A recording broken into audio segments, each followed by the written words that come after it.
Harper scored? Right? Yeah.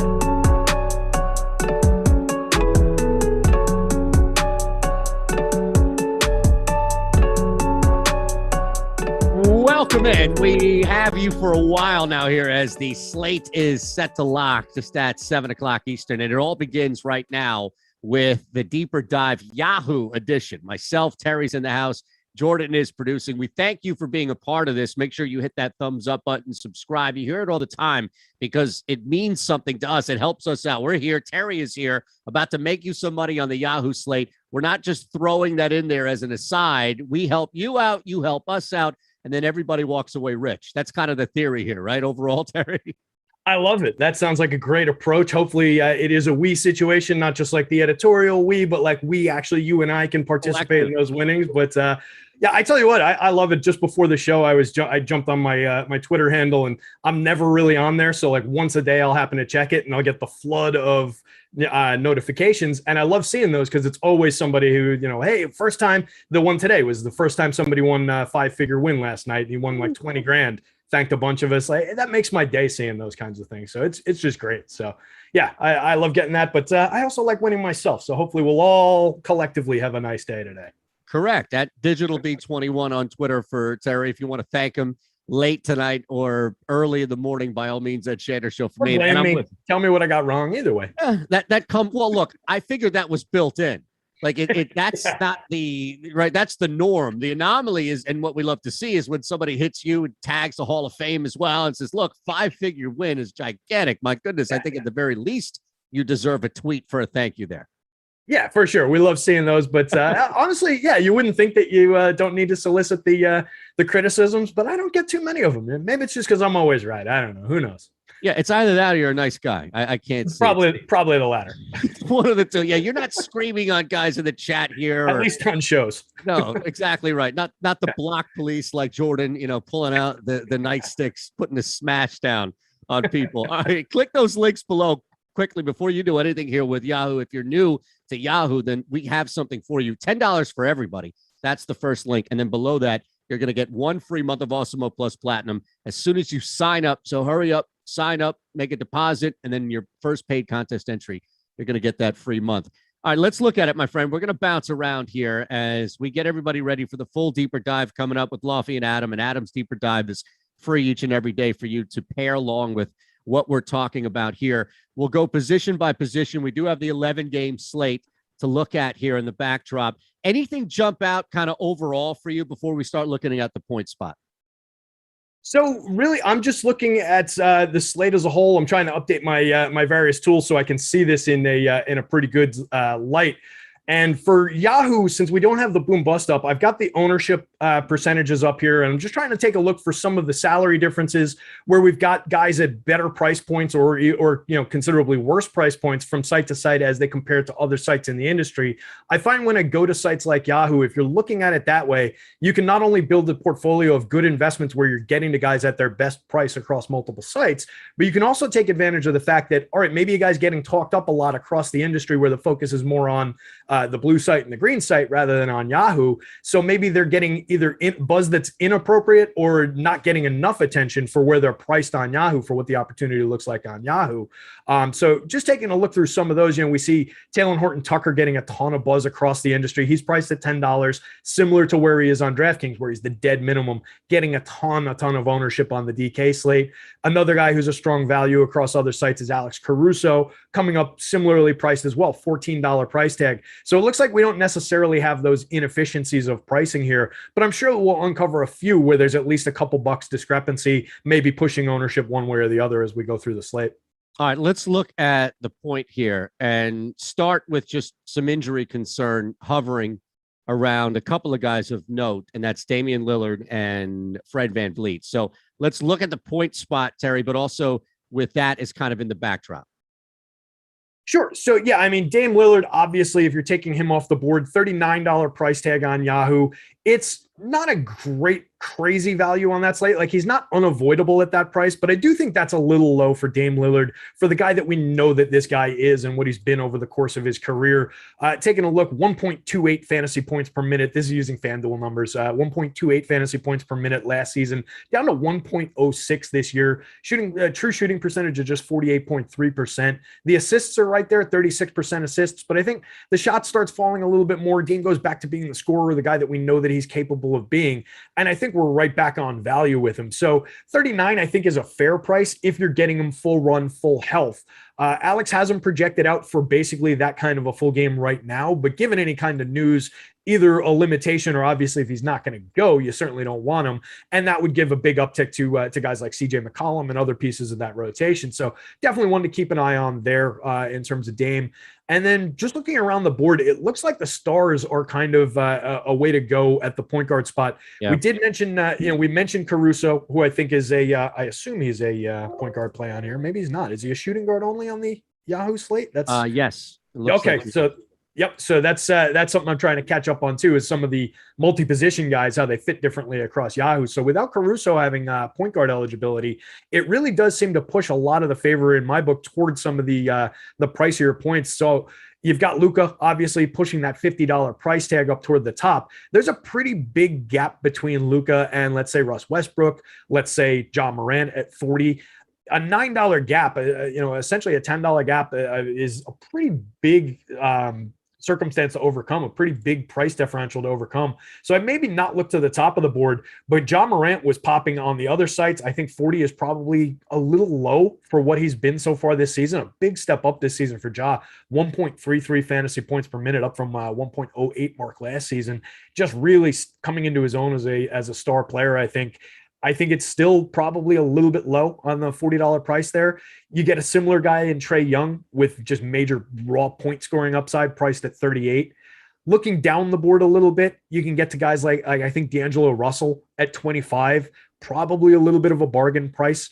1.03 fantasy points per minute so far. Not really outstanding production from him, but I think there's a lot on the bone there, and I think that it's one that maybe not a lot of people are going to. I'm going to jump back to the other window and see where his so we've got him 22.4% owned, coming up as, all right, one of the more highly owned guards. So I'll unwind what I said a little bit about the ownership there for Dar, but I think it is a good play at price. I think it's one where it's probably going to be a case of pretty good chalk that you can kind of bake into your lineups and get different in some other spots. So those are a few of the highlights that I'm seeing on the point guard spot.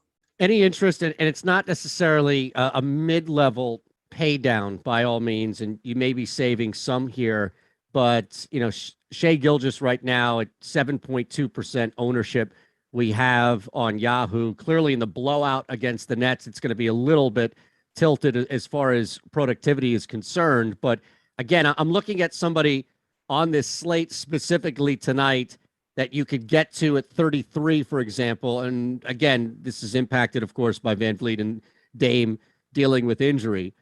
But we at least know the volume is there. Not the greatest matchup, I get it, against Miami, but still, you're using a pretty low ownership there for some leverage.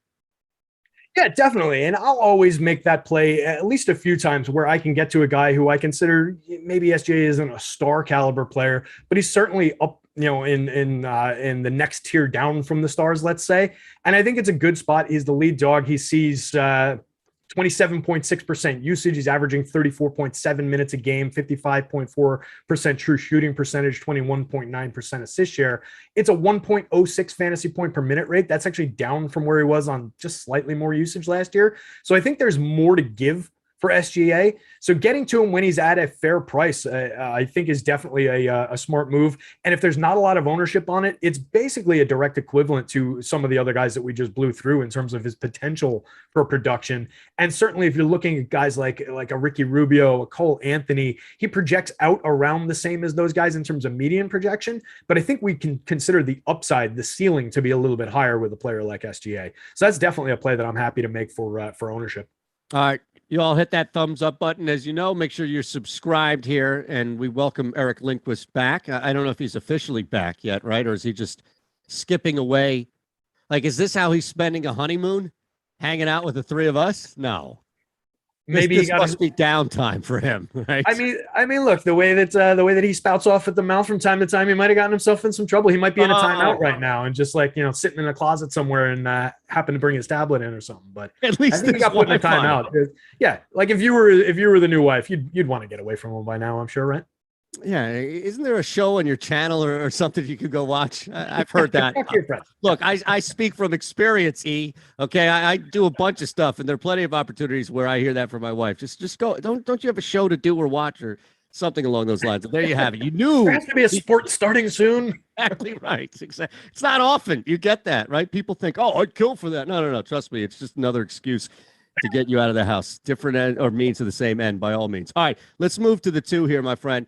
And we start to look at, you knew Lindquist wouldn't resist a clap back there. Let's look at this, though, as far as the overall slate.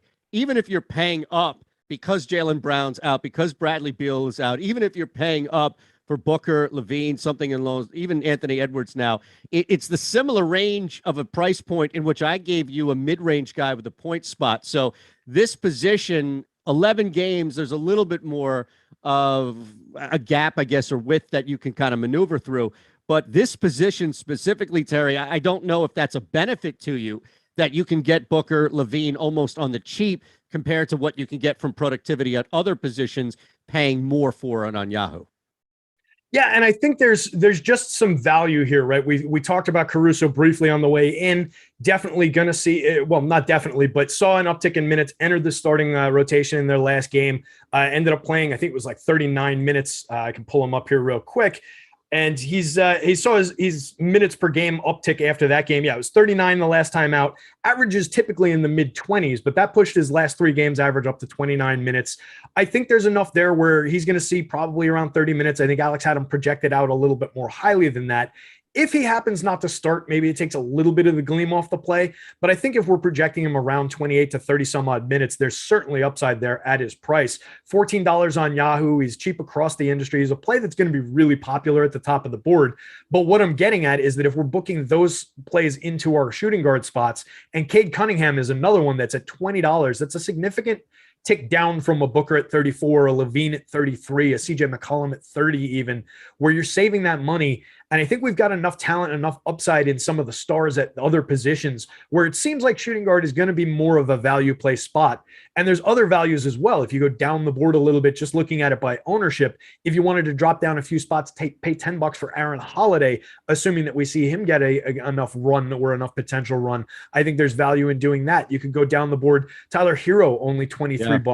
If you get that situation where he sees a bigger opportunity for injury, for absence of teammates, then certainly that's one that you're going to want to start smashing. So I think it just kind of blocks out some of the Booker plays, some of the Levine plays. Now, when you think in terms of what's the public going to be doing, if that really, really starts to connect over the next little bit before lock, and you start thinking, all right, maybe, and you see the ownership on a guy like Booker come down, a guy like Levine come down, maybe that's where you make the specific decision. I'm going to build this roster differently. I'm going to look to get value in some of these other positions, and I'm going to look to make that pay up play at the shooting guard spot. That is a way that you can differentiate your lineups. You just want to make sure that you're not sacrificing too much in terms of your potential upside, what you can buy by making those shooting guard value plays. So just make sure you're making an equivalent value play and an equivalent upside play when you make that pivot. Now, it definitely changes, right? It's completely different, I would imagine, if Dame Lillard is out and you're looking at CJ McCollum at $30. Now he becomes a bargain, I would imagine, on not only this position here, but across the board. He now becomes somebody that we would refer to in that mid-range on a slate, yet you're getting him on the cheap. And look, even our ownership on Yahoo has him projected single digits. I have him down at 6.5% there, Terry. So I imagine that changes drastically if, in fact, Lillard can't go tonight. Yeah, absolutely. I'm jumping into Wowie right now, and I'll pull up the usage with Lillard off the floor. This is going back to last year's. CJ's a 30.8% usage rate with Dame off the floor. He's at 26.9 so far across all situations this season. So it's a clear uptick in usage and just, more to do for him. He's going to be the focal point of the offense if that's the situation he finds himself in. I would expect a little bit of an uptick in his assist share, which is at 19.7% across all situations. I don't know that he necessarily grabs a few more rebounds, but certainly more opportunity, more for CJ to do in that offense, and really a spot for him to shine. So yeah, at 30% on the usage alone, I would definitely start grabbing more shares of CJ McCollum if you get that Dame Lillard news, no doubt about it. That changes the nature of the position, and it probably vaults him ahead of where you would want to really concern yourself with getting the value. I think I would want to take the raw point scoring potential of CJ there and find my value elsewhere if that became the case. All right, real quick then, before we hit the small forward spot, and you should already have hit that thumbs up and subscribe button on the chat here. Yeah. Let's look at Gary Trent in the event that Van Vliet gets ruled out. How much now does that bump him up?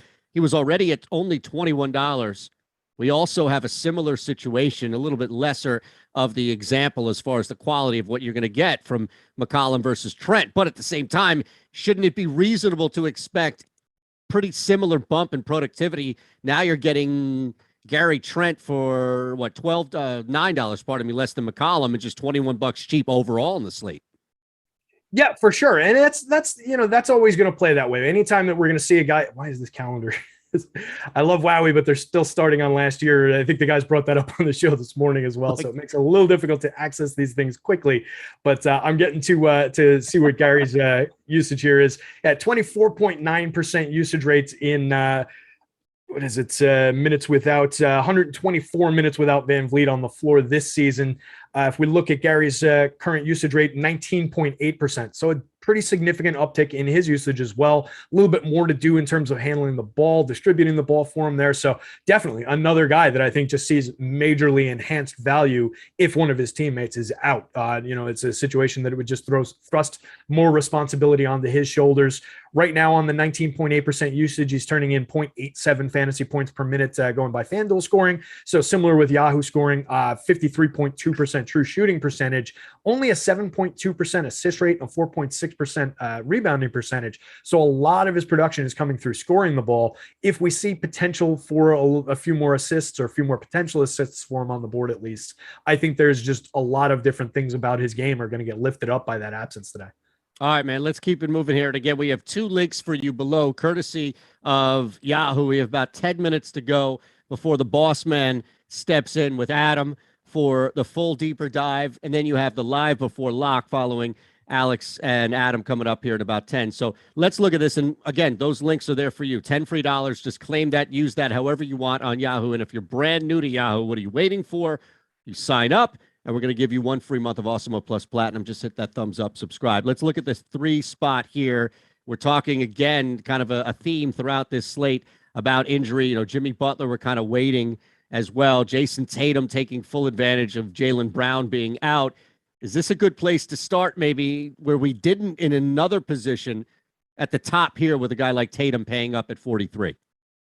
So I love the idea of getting to Tatum. I think 43, probably about appropriate for what we've seen from Tatum in this spot. I actually expect a little bit more out of him. I think he's a better player than what he's shown us in general this season. 48.1% true shooting percentage, a little bit disappointing. 31.2% usage, 1.10 fantasy points per minute for him so far on the season. He's a better player than that. So given the opportunity that he's had, 37.4 minutes a game, like I said, 31.2% usage, there's tons for him to do on the basketball court without Jaylen out there. So I expect at any point this is going to turn around and we're going to see some monster scores out of Jason Tatum. He's already a priced up player, so it's not like he's getting a major discount for what is, at least in my perception, a lack of production from him. The points per minute down from 1.23, again, using FanDuel points per minute, with 29.8% usage last year. So he was doing more on less usage last year. I think it's just a natural that we're going to see him regress back to a better version of himself. So yeah, if we can be early on that, and that's something we talk about all the time, we want to be ahead of these trends. I want to be there the day that Tatum explodes, not rostering him the day after because he exploded yesterday. I want to be ahead of the curve. I want to get to that play when nobody else is there or when fewer people are there. So yeah, from those tokens, I definitely think it makes sense to get to him. The one thing is we do have a major piece of value at the small forward spot to talk about as well with Talen Horton-Tucker. Guy came back into the lineup, so 27 minutes right out of the gate last night, put up a nice game. And I think he's certainly got the capability. 1.01 fantasy points per minute last night. He was around that last season. I think it was like a point. Let me tell you exactly what it was. I just got to pull him up on my other tab. Last season, 0.93 fantasy points per minute. So if we expect him to settle somewhere in the 0.9-ish kind of a range, Alex has him pegged for 28 minutes tonight at the dead minimum $10 salary on Yahoo. I think that's just kind of a plug and play value spot there. So you're buying a lot of capability at other spots by plugging in that $10 salary and getting a little production out of it. Even if he slips down to like the 0.8 range, I think there's enough there where on a slate like this, you can just lock in that value play. Yeah, he's our top projected. Alex has him at 42.8% ownership on Yahoo. But the cost right there, I imagine that's not a deterrent. No, that's one of those situations where it's just you want to be along with the field. You want to be, if you're building a ton of lineups, you want to be ahead of the field on a play like that. It's just good chalk. It's a foundational building block on across the industry today. Really, it's not a situation where you want to get away from negative leverage on that one.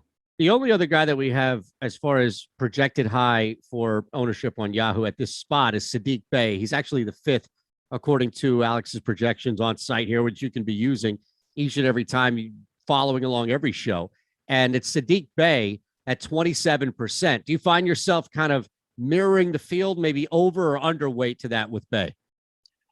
So I would probably end up coming in around that. He's a guy I tend to get to because he's always floating in these mid-range to lowish prices that make him look maybe a little bit more appealing than what he probably is. For the season, 0.88 fantasy points per minute, 44.9% true shooting percentage, a 15.5% assist share, 10.1% rebounding rate. It's decent, but not great kind of production out of him. I just feel like he's a guy who's just repeatedly burnt me every time I roster him. So I think there's just a little bad taste situation in my mouth with him, but he's up on the season, 0.88 fantasy points per minute over a 0.80 mark that he had last year. A little bit more usage. He's doing it on 19.7% usage versus 18.2 last year. So he's getting a little bit of attention. He's getting a little bit better.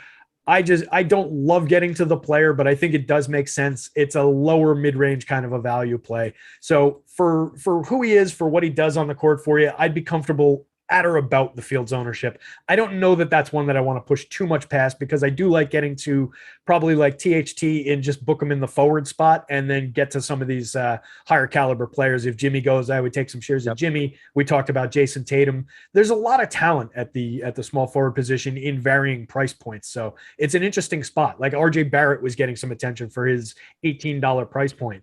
RJ doesn't have to do a lot. I know he's a roller coaster of a player, but he doesn't have to do a ton at that price point to pay that off. And it might be one where, maybe not a ton of people are going to. He's somewhat popular, but maybe not massively popular where you can kind of get away with it. So it's just an interesting spot to mix and match some of these discounted pieces. All right, man, let's keep it moving here to the 4 and final couple of minutes for us. Remember, the full deep dive comes your way. And then live before lock, before we get you fully ready for tonight. Let's look at the 4 spot here. And, LeBron James going to miss a 7th straight game tonight against the Bulls. You have Julius Randle right there at the top is Sabonis, $43, though. That is super costly. Brandon Ingram still coming back from that hip injury.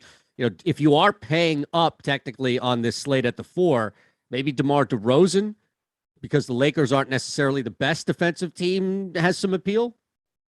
Sure. Yeah, I think that's a pretty fair, if not maybe a little cheap for DeRozan for what he's done on the season. Nice medium projection from Alex at 41.84 Yahoo points projection. Really like that. 35.3 minutes a game. He's seeing plenty of run. 37-minute average over the last 38 minutes the last time out. Just a focal point in that offense right now and doing a lot on the basketball court. 19.5% assist rate. The rebounds actually ticked down a little bit, 7.6% rebounds, but a 59.3% true shooting percentage.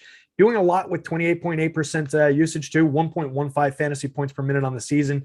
Power forward eligible only on the Yahoo slate. It's got a little bit more flexibility on some of the other sites when you get to him, but definitely a player I like.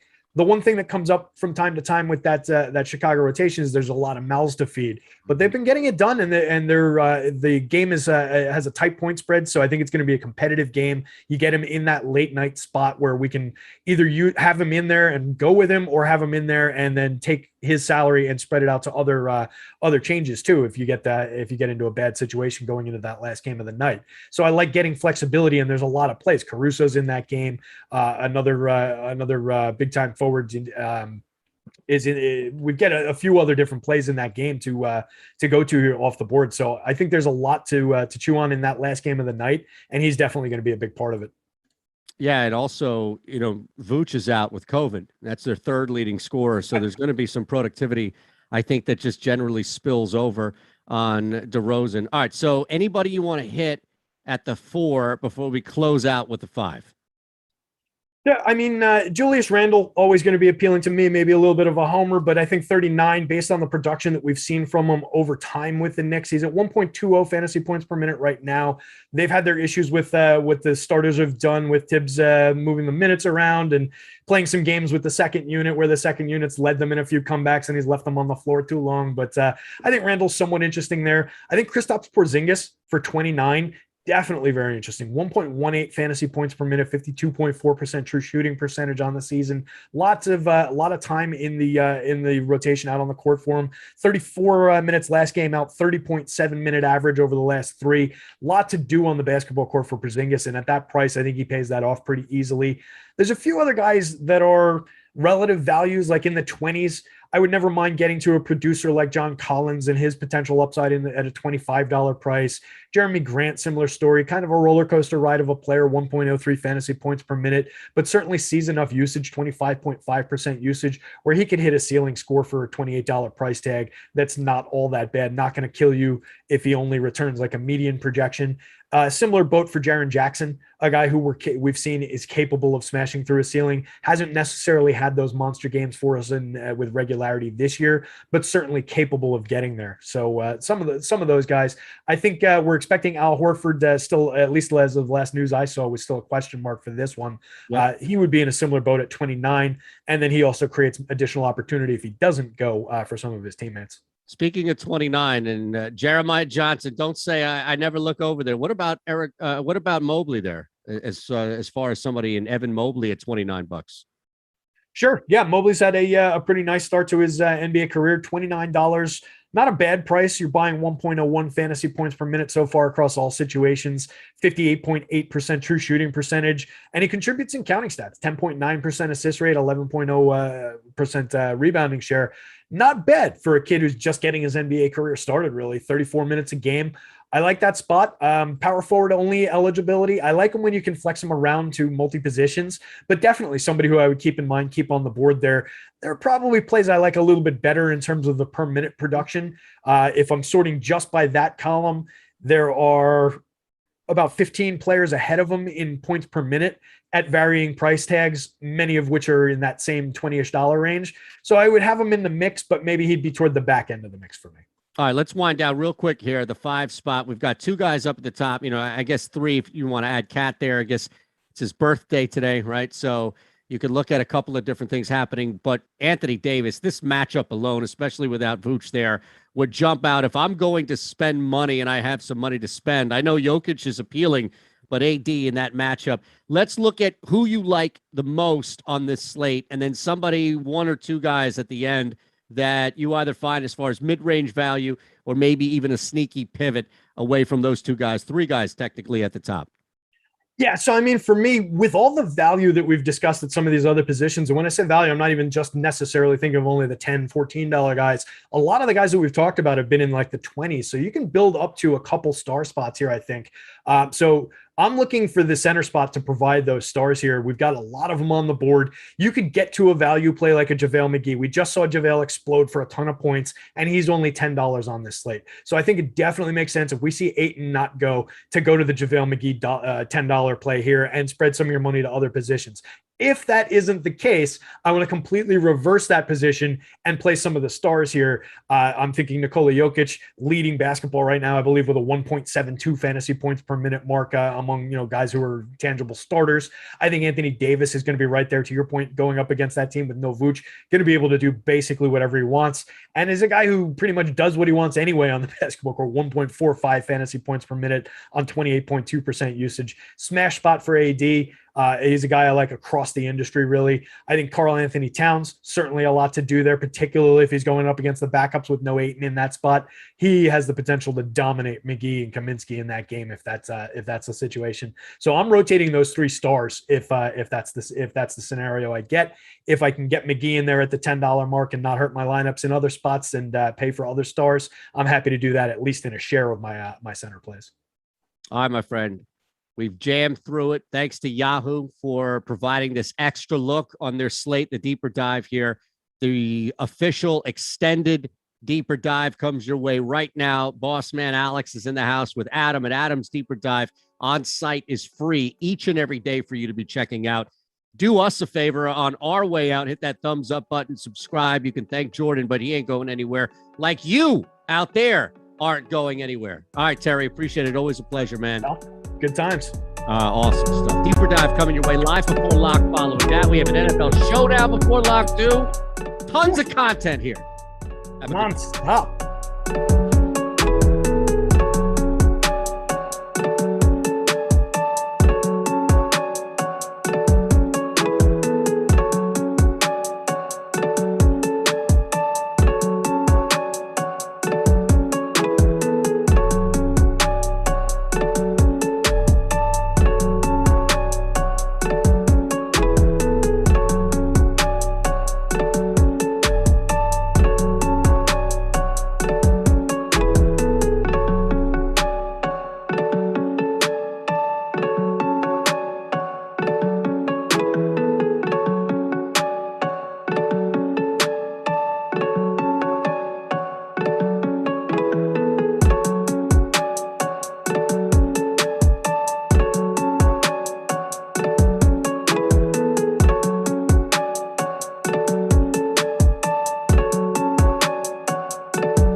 Welcome to the Awesemo.com NBA Deeper Dive presented by Yahoo.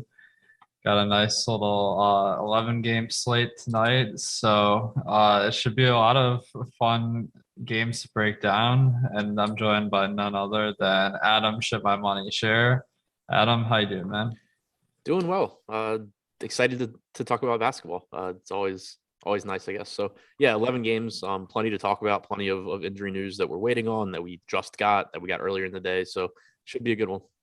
Definitely. Yeah. I mean, there's some questionable players today that I'd say are very questionable. I mean, the guys that missed the previous games, like Lillard, you got Van Vliet, really key guys that are going to really make a difference if they're ruled out.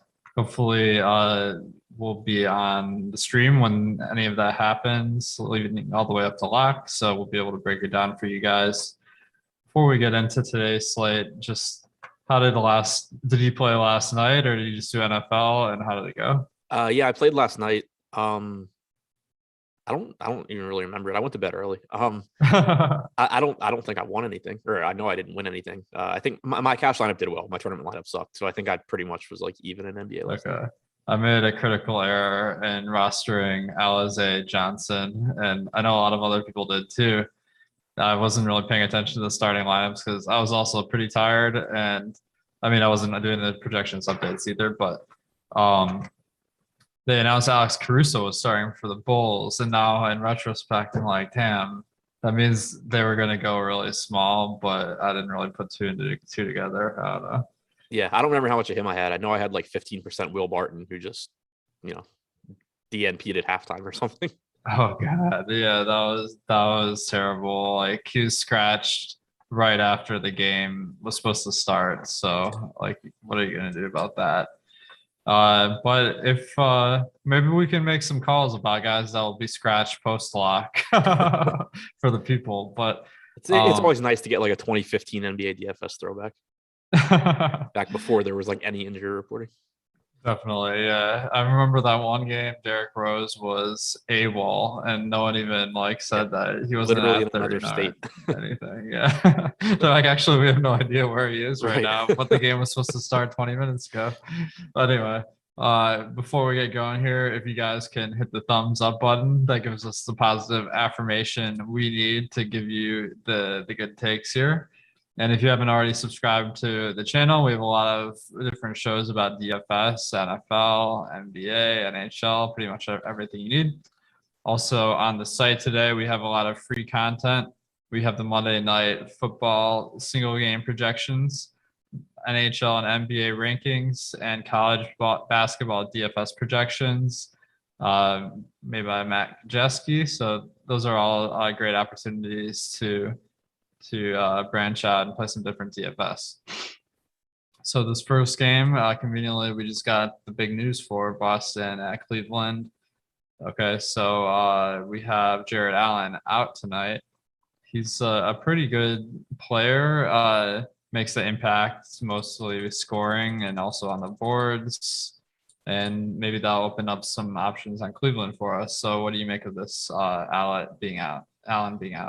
Yeah, so I think it makes Cleveland even more interesting than they already were. This game has a low total, but there's still some, appealing pricing. But taking Allen out, I think should be a nice bump for Evan Mobley. He already was having his minutes staggered with Jared Allen, but now obviously playing none of them alongside of him. He's playing huge minutes. His rebound percentage this year without any of Love, Markkanen, or Allen on the floor is 15%, which is up a few points from where he's at alongside Allen. So I think you see a bump in rebounding. I think you potentially see a little bit of a bump in usage as well, just playing closer to the basket, getting, potentially offensive rebounds. So I think it takes Mobley from a player that I already thought looked good to a player that looks even better. But it also opens the door for some cheaper guys that we can take shots on. My assumption is that Cedi Osman is going to slide into the starting lineup. I haven't seen that announced. It could be any number of other guys also, but that's my guess. And he's not somebody that I trust at 3,900, but there's a good chance you get around 30 minutes from him. Also with the second unit though, one thing that I think is interesting, we saw Denzel Valentine play 24 minutes off the bench yesterday. You got a kind of weird rotation where like Jared Allen didn't even sub back in until the end of the fourth quarter after his third quarter stint. So I wasn't anticipating Valentine getting anywhere close to that today. But now that there's all these minutes available, I think you could see him in the mid-20s again. Certainly not something that I'm relying on heavily, but a 3K value option that I assume is going to be pretty low owned. So to me, I think those are the impacts of Allen being out. And then you also, have Garland and Rubio that were strong plays regardless. Definitely. I see our man Eric Lindquist in the chat here just got married this weekend. So congrats, Eric. Looks like he's not letting that stop him from getting in on a little DFS. We also have Eddie being like, who the F is the backup center in Cleveland? Dean Wade. So I think we're projecting Osman to maybe get a start at power forward and Mobley to slide over, but we got Ed Davis behind. Davis and Taco Fall. Unfortunately, I don't think we can really play them unless they're starting. No, the only reason I think like mentioning the backup centers are interesting, or I guess there's a non-zero chance that they play small with like Dean Wade. Like if they stagger it and Dean Wade backs up Evan Mobley, that would open the door for more minutes for guys like Osman or Valentine. But I'm not expecting that to be the case. I'm assuming you get either Taco Fall or Ed Davis playing the 10 minutes or so that Mobley doesn't play. One thing I was wondering is if this benefits Rubio at all, because he could play more minutes if they want to go smaller, and it seems they're more likely to do that with Allen out, but I don't think he's going to be a great play today. My hesitation with that minutes wise is they already could be playing him more minutes if they wanted to, and they've chosen not to.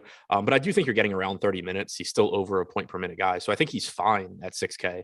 But I don't think this really does a whole lot for him, just because basically he played a lot of minutes in that one game where Sexton got hurt. But then once they had time to adjust and actually plan things out for Sexton being out, and then you also got Okoro back, it seems like they're more than happy to keep Rubio around 30 to 32 minutes. Yeah, that definitely makes a lot of sense. Now on the Boston side, Jaylen Brown continues to be out. Al Horford and Josh Richardson are both probable for this one. So Robert Williams was kind of the popular play the other night. But then with Horford coming back, that makes it a little bit less exciting to play him. I think the guards look. I don't see anyone that really jumps out here, to be honest. Unless we get some injury news. What are you seeing at Boston? Yeah, not a whole lot that stands out. I think Schroeder at 6,500 is fine. He's been about a fantasy point per minute producer in his starts without Jaylen Brown. Usage rate in those games is actually at 31%. I don't think that continues, but he is getting tons of usage, and it does make sense to some extent. Tatum's going to get his, but outside of that, Williams is a very low usage guy. Marcus Smart's a low usage guy. Horford's not taking a lot of shots. So there is plenty to go around for Schroeder at 6,500. He's playing mid 30s in minutes. But again, whenever you get a slate this big, and you're talking about guards in that mid 6K price range, unless it's a new injury, like if Schroeder was already performing at a $6,500 level and then Jaylen Brown went down, he'd clearly be underpriced. But as is, even if he's a little bit underpriced, there's still just so much competition in that price range for guys that can do well. So I think Schroeder looks good, but there's still other guards on the slate that I would get to before him. Agreed. It's 11 game slate, so we really gotta find smash players unless we're getting really contrarian. New Orleans at Washington. This one should be pretty interesting because you got Brandon Ingram back for the Pelicans, and then on Washington you have Bradley Beal continuing to be out. So for the Pelicans, with Ingram back, I think that makes Devontae Graham and Nickeil Alexander-Walker's assists and points probably go down a little bit. Honestly, I don't see a ton of value on this team currently. What are you seeing? I don't see a ton of value either. It's just a situation you get a lot in NBA DFS where a key piece misses several games. Ingram missed 7 of them and then comes back. It's not to say that Joe Val or Devontae Graham or Nickeil Alexander-Walker don't still have the ability to have good games at these salaries, but I think they're pretty clearly a little bit overpriced just because Ingram cuts into their rates in pretty much every category. Even Joe Val, who I think looks like the best option from New Orleans, his usage rate's about 4 points lower in the games that he's played with Ingram. His assist percentage is 4 points lower. His rebounding percentage is a point lower. So he's still got a massive ceiling because he's a really good player and he plays huge minutes, but he's priced at this point for Brandon Ingram to be out. So unless you're getting really low ownership on him and looking to be contrarian, it's kind of tough to get there. And right now we haven't projected a 10% ownership at a loaded center position. So to me, again, it's not to say that he can't go get 50 fantasy points, but I think that there's just some alternatives that I like a little bit better now that Ingram's back. Definitely. I think New Orleans is pretty unappealing tonight. Thank you, Aiden, for the super chat. He says, how viable is game stacking in NBA? Is it a pray for overtime situation? Is it more or less valuable on 11 game slate? I think this one, I don't think it's essential to game stack in NBA. I don't really focus on it at all, and I seem to have been doing fine. But the one thing is, I feel like there's a lot of counteracting correlations in NBA. Like on one hand, you have the chance that everyone gets 5 extra minutes. On the other hand, you have a limited number of fantasy points that can be scored in a game. So if one guy is shooting, the other guy can't be shooting, etc. Do you put any emphasis on game stacking? No, I don't. I think it's more valuable on smaller slates just because, the fewer options you have, the more willing you should be to make quote unquote suboptimal plays in the sake of correlation. And like you were saying in NBA, you kind of have counteracting points where, if a game plays, if there's less defense or a more active whistle or whatever, obviously that benefits everyone in the game, but there's also only so many points to go around, so many rebounds to go around. And when you're talking about a full 11 game slate, there's going to be like at least one player from a lot of teams that have really big games. So the opportunity cost to like jamming in a fifth or a sixth piece from one game is pretty high. So it's just not something that I really focus on. I guess as a tiebreaker, if like you have if you have Jason Tatum and you're trying to choose between like Evan Mobley and someone similar to Mobley, then it's fine to go to Mobley. But outside of situations like that, I just don't really care. Yeah, definitely. The way I think about it is like each possession, like the team can score like a maximum of 3.5 points. I guess 5 if you count an assist, but like a lot of times the team misses the shot, the other team gets 1.25 points. So like the difference in number of fantasy points per game or per possession doesn't change like a ton. So it's really those incremental points that add up. But there's only so many to go around. It's not that interesting a strategy in NBA, sadly, I think. All right, and with Washington, we have Bradley Beal out. So Spencer Dinwiddie crushed the slate the other night. What did you see with Dinwiddie? He's healthy, so I think that's been good to see. It's a situation where I think a healthy Spencer Dinwiddie would be expected to excel, and he's looked very good in the 2 games that Beal's missed this season. So I like going back to Dinwiddie here. The only negative is that he still only played 31 minutes last game. It just really seems like Washington's doing everything they can to keep him in that like 30-minute or so range. But the rates are really good with Beal off the floor this year. 154 minutes, 28.9% usage rate, 44% assist percentage. And, it's a good matchup against the Pels. He's still not that expensive. So I really like getting back to Dinwiddie here. Kind of off Dinwiddie on DraftKings. On FanDuel at 6,500. That's appealing, but I know it's the same thing with the minutes where he didn't really share the court with Halo Neto at all. So that does make his minutes ceiling a little bit lower. Since he played really well, he got more of those minutes last game, but that could easily flip this game. They could run both of them on the court this game, but I'm not counting on that happening a ton. The one thing I noticed last game is Dinwiddie got like 10 rebounds. He's not a great rebounder. We only have him projected for 5. So I feel like that was part of how he excelled last time, and that was completely fluky. So yeah, I'm it's a scary fade given how well he performed the other night, but I feel like that might be my play. Now, one of the guys that's standing out from a value perspective on the Wizards is Aaron Holiday. He got the start for Beal last time and played a lot of minutes. You guys might remember him from the Pacers days where he'd sometimes start and be okay in fantasy, but this guy has never been that exciting, except when he started at point guard occasionally for the Pacers. Now, price is really good at 3,500 for the minutes. What are you doing with Holiday? I think this is one of the more interesting ownership spots on the slate. Assuming Holiday starts again, I think in cash, just going to him at 3,500 is fine. There's no, I don't think there's any real reason to just to get that cute and get away from him. But in tournaments, I think the ownership gap between him and Howell Neto is pretty interesting because, like you said, last game Neto only played 16 minutes. He didn't share the floor with Dinwiddie at all. But this season, Neto's averaged a little over 20 minutes per game in the games that Beal and Dinwiddie have both played. So I don't think that there's any real reason to think that, like, as you get a larger sample of Beal being out, that Neto is going to play fewer minutes than he was when Beal was in. Like, that just doesn't really make sense to me. So I think that it's a situation where Holiday played really well last game, and he probably played more minutes than was the plan going in. And that on average, you're going to see Neto sort of cut into those minutes a little bit. Neto's the better fantasy producer between the two. For the season, Neto's at 0.85 DraftKings points per minute. Holiday's at 0.73. If you take Beal off the floor, Holiday's production doesn't change, but Neto gets up to over a fantasy point per minute.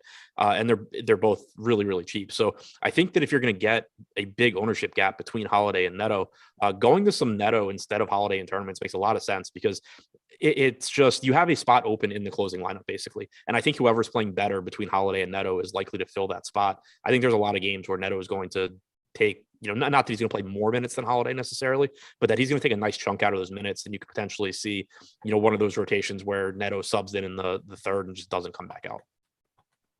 That's definitely going to be a contrarian move, picking Neto over Holiday, but I like it. Neto is a much better per minute player. Let's go to Sacramento at Detroit. With Sacramento, they got everyone back to full strength. Halliburton came back last game and played massive minutes. Detroit, not a great defensive team, but I think the one guy that's standing out a little bit is Chimezie Metu. I guess he got the start for Mo Harkless the other night. So he played a pretty decent number of minutes. I don't know a ton about this guy, but I know he's been kind of a back of the bench kind of guy for a while. What's your read on Metu? Yeah, my assumption is that he starts again tonight. Only because not that it's worth a ton, but he had the best plus minus on the team. There's reports that Luke Walton's going to be fired if they don't win a game soon. So I think that, and he replaced Mo Harkless, who then only played about 8 minutes. So I think there's a pretty good chance that you get him starting and playing mid-20s minutes again. He was their second round pick in he was the Spurs second round pick in 2018. But he's going back to last year. He's averaged about 0.83 DraftKings points per minute in the time he shared the floor with the Aaron Fox. So I think, at 3,500, he's actually a pretty solid value. Right now, we don't have him projected for a ton of ownership. And I think if we haven't gotten, I guess the game's at 7, never mind. So we will have that starting lineup. But assuming he starts, I think penciling him in for 24, 25 minutes makes sense. And it just gives us another $3,500 guy that we can look to that, has a decent ceiling for that price.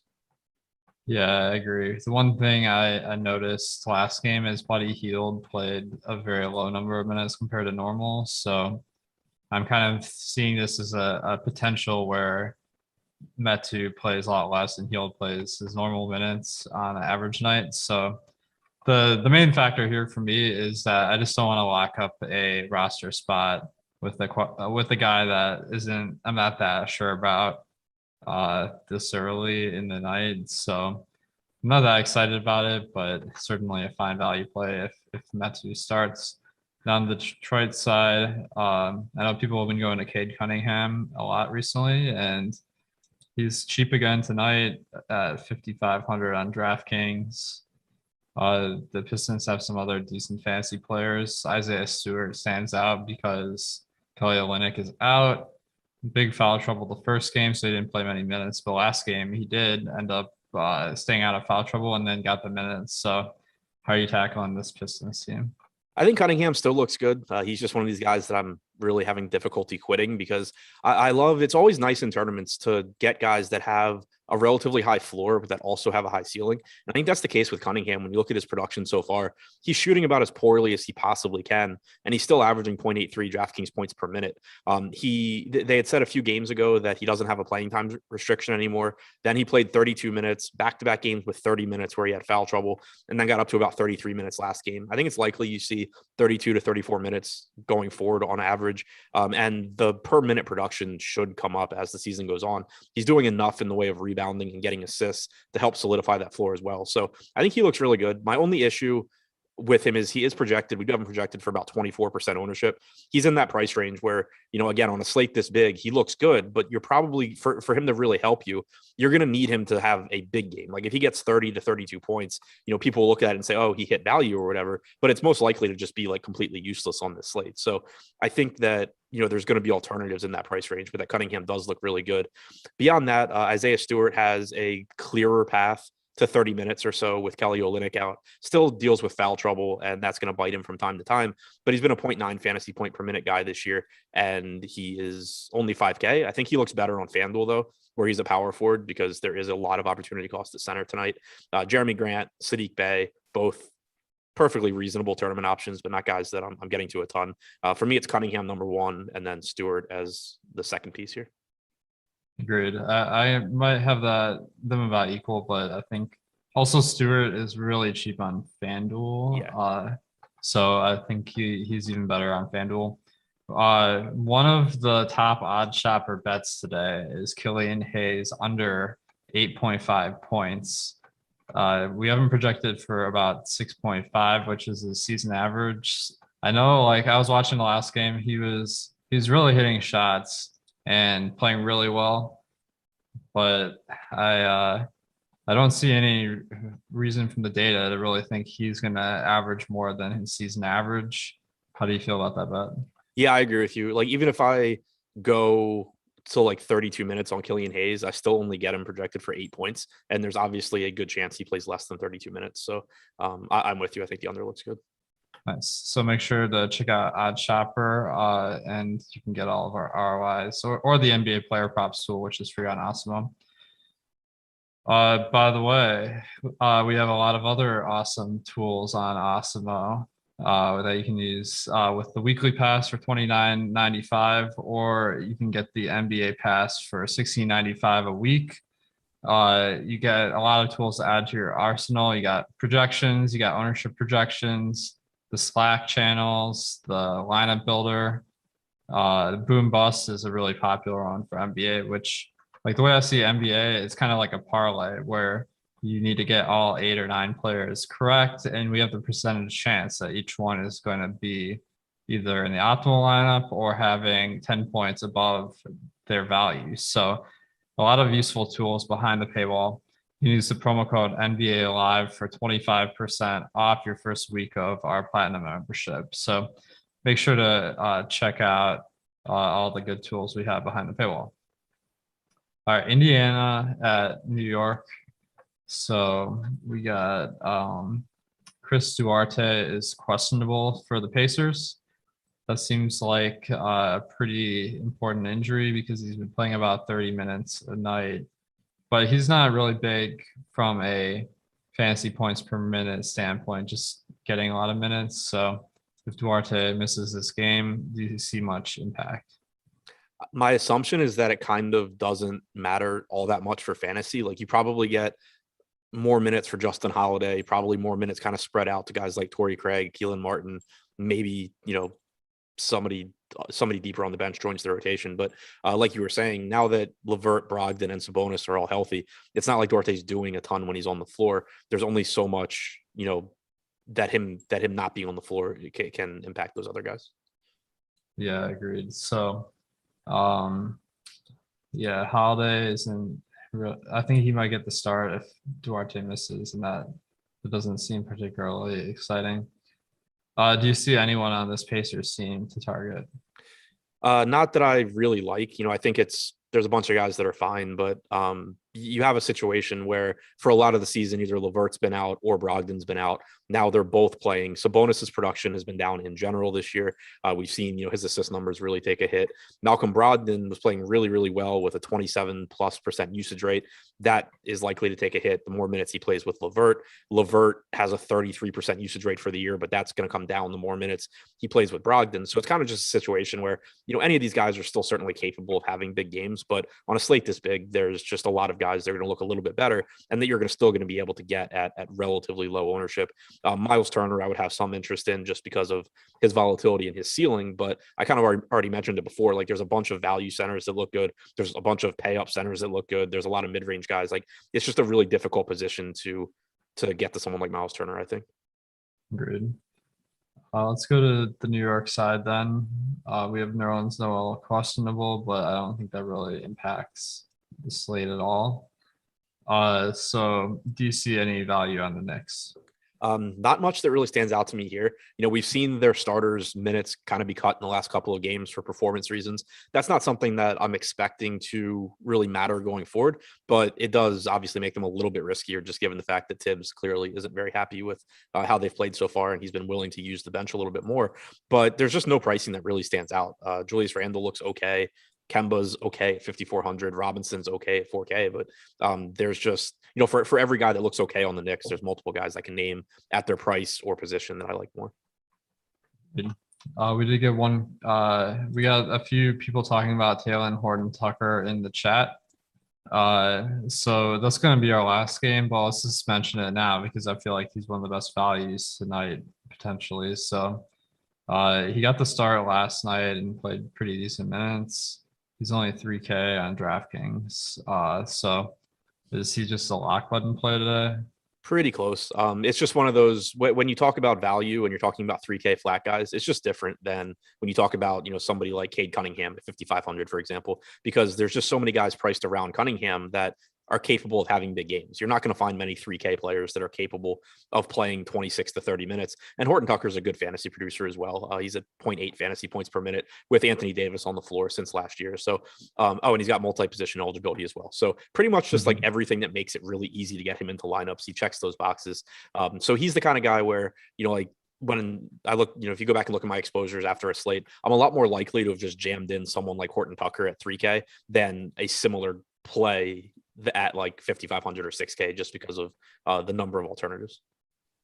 Yeah, he's really looking good to me as well. We have tools to really help drill down into the percentages here. So in our boom bust tool, we give the probability that each player will crack the optimal lineup. On 11 game slate, you'd think that any player wouldn't be that high, but Horton Tucker is at 42%. So those are really odds you can bank on, and you don't even really need the optimal lineup to win. So the chance that he's in the winning lineup is probably a lot higher than that. So that's a little sneak preview of that game. Orlando at Atlanta. We got Jalen Suggs is questionable for this one.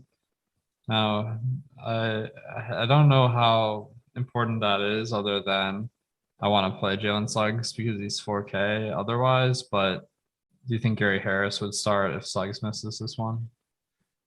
I think, yeah, probably. Orlando has so many interchangeable pieces, but my guess is Harris. You could get RJ Hampton, which would be mildly interesting, but my assumption is Harris would start. It's funny because Orlando is kind of doing the opposite of the rest of the league and going big. So maybe they start Franz Wagner at the 2 and move everyone. Yeah. throw a Kiki in at the 3. Wagner So if Suggs plays, how do you feel about him? Because 4K for a top prospect that's playing pretty decent minutes seems maybe too good to pass up. But I know that people have been dogging him for his poor performance so far this year. What do you think? Yeah, I mean, I like him at 6% if he plays. That's not a surprise to anybody watching because I've been losing money on this guy all season long. But so the negative would be, the biggest negative, I think, is that his playing time has been cut into a bit as Orlando has added guys to the rotation. But I kind of think that's been overstated a little bit as well because for one, they've been blown out a lot. And for two, we haven't seen what happens when Jalen Suggs actually shoots well. Like if he's playing well, I have a really hard time thinking they're going to like Gary Harris over him in the fourth quarter. So I think that it's a situation where like if he's playing well, he can get more minutes. And that's really what I care about if I'm playing him in tournaments. He's kind of just like a cheaper, worse version of Cade Cunningham to me, where he's averaging 0.77 DraftKings points per minute, which isn't horrible when you consider he has a 41.8% true shooting percentage, but he's got a 25.8% usage rate. That's tied for Cole Anthony for the highest mark on the team. 19.5% assist percentage is second highest on the team. So this is just another guy where he's young. He's going to have a lot of inconsistent games. He's going to be inefficient as a scorer, but the ceiling is still there. And we just haven't really seen it happen yet. So whenever guys like this are low owned, I really like getting to them in tournaments. Nice. Atlanta's also been horrible defensively this year too. Well, that's a shocker. But on the Atlanta side, we have Bogdanovich questionable. We've been seeing kind of some guys coming in and out of the rotation for Atlanta. DeAndre Hunter is out for 8 weeks from what I read. So if Bogdan is out as well, I guess we'd get Solomon Hill starting maybe. He started 3 games ago, but I think people have Kevin Huerter's big performance from before fresh in their mouths, where you had the late swap onto him, but it was a 3-game slate, so he won the slate for a lot of people. He's only 3,800 tonight and slated to get the start with Hunter out for the foreseeable future. So I don't really see any reason not to play Huerter. What are you seeing? Yeah, I mean, I think he's just pretty clearly underpriced at 3,800 and 4,200 on FanDuel. I do think that he's somebody that I'm not that scared to get away from if it's a particular lineup where I already have chalky pieces and I need to get somewhere else. He's about a 0.7 fantasy point per minute guy alongside Trae Young, but this is a good matchup. He is likely to play 33 minutes or so, and he's really cheap. So I think he's a very good value. I do think that there's some alternatives at lower ownership that give you a similar range of outcomes, but as long as you found a contrarian piece or two elsewhere in your lineup, I don't see any reason to be actively looking to get away from Huerter. Yeah, his ownership on our boom bust was 22% versus 15% optimal. This is where I really leverage that boom percentage to break this down, because we have him at a 30% chance of being 5x plus 10. So it really depends how you balance those boom percentage and optimal numbers. I think you nailed it. It just depends on the rest of your lineup. So I think Huerter is a very solid piece. Obviously, you're not gonna beat anyone by having him. You gotta get that rest with the rest of your lineup, but it looks like he's gonna get a lot of minutes and it's cheap. Yeah, what about he's like a perfect example to me where if I already have some contrarian pieces, just plug in Kevin Huerter. If I have a chalkier team, somebody like Jalen Suggs for $200 more at 1/4 the ownership, like that's the perfect spot where you would use Suggs. Yeah, definitely. Now, what are you seeing with the rest of the team? I'm seeing on FanDuel, I mean, Capella, the scoring really benefits him with blocks. He's only 6,400. Besides that, I don't see a lot. No, I don't see a whole lot either. Collins and Capella both look fine to me. It is a good matchup. It's a game where I would expect Capella to play a good amount against Orlando's big front court, but his production has also been down this year. He's about a 1 fantasy point per minute guy. So I think Capella's fine. I think he does look better on FanDuel, where he's $600 less expensive than DraftKings, and blocks are worth more, like you said.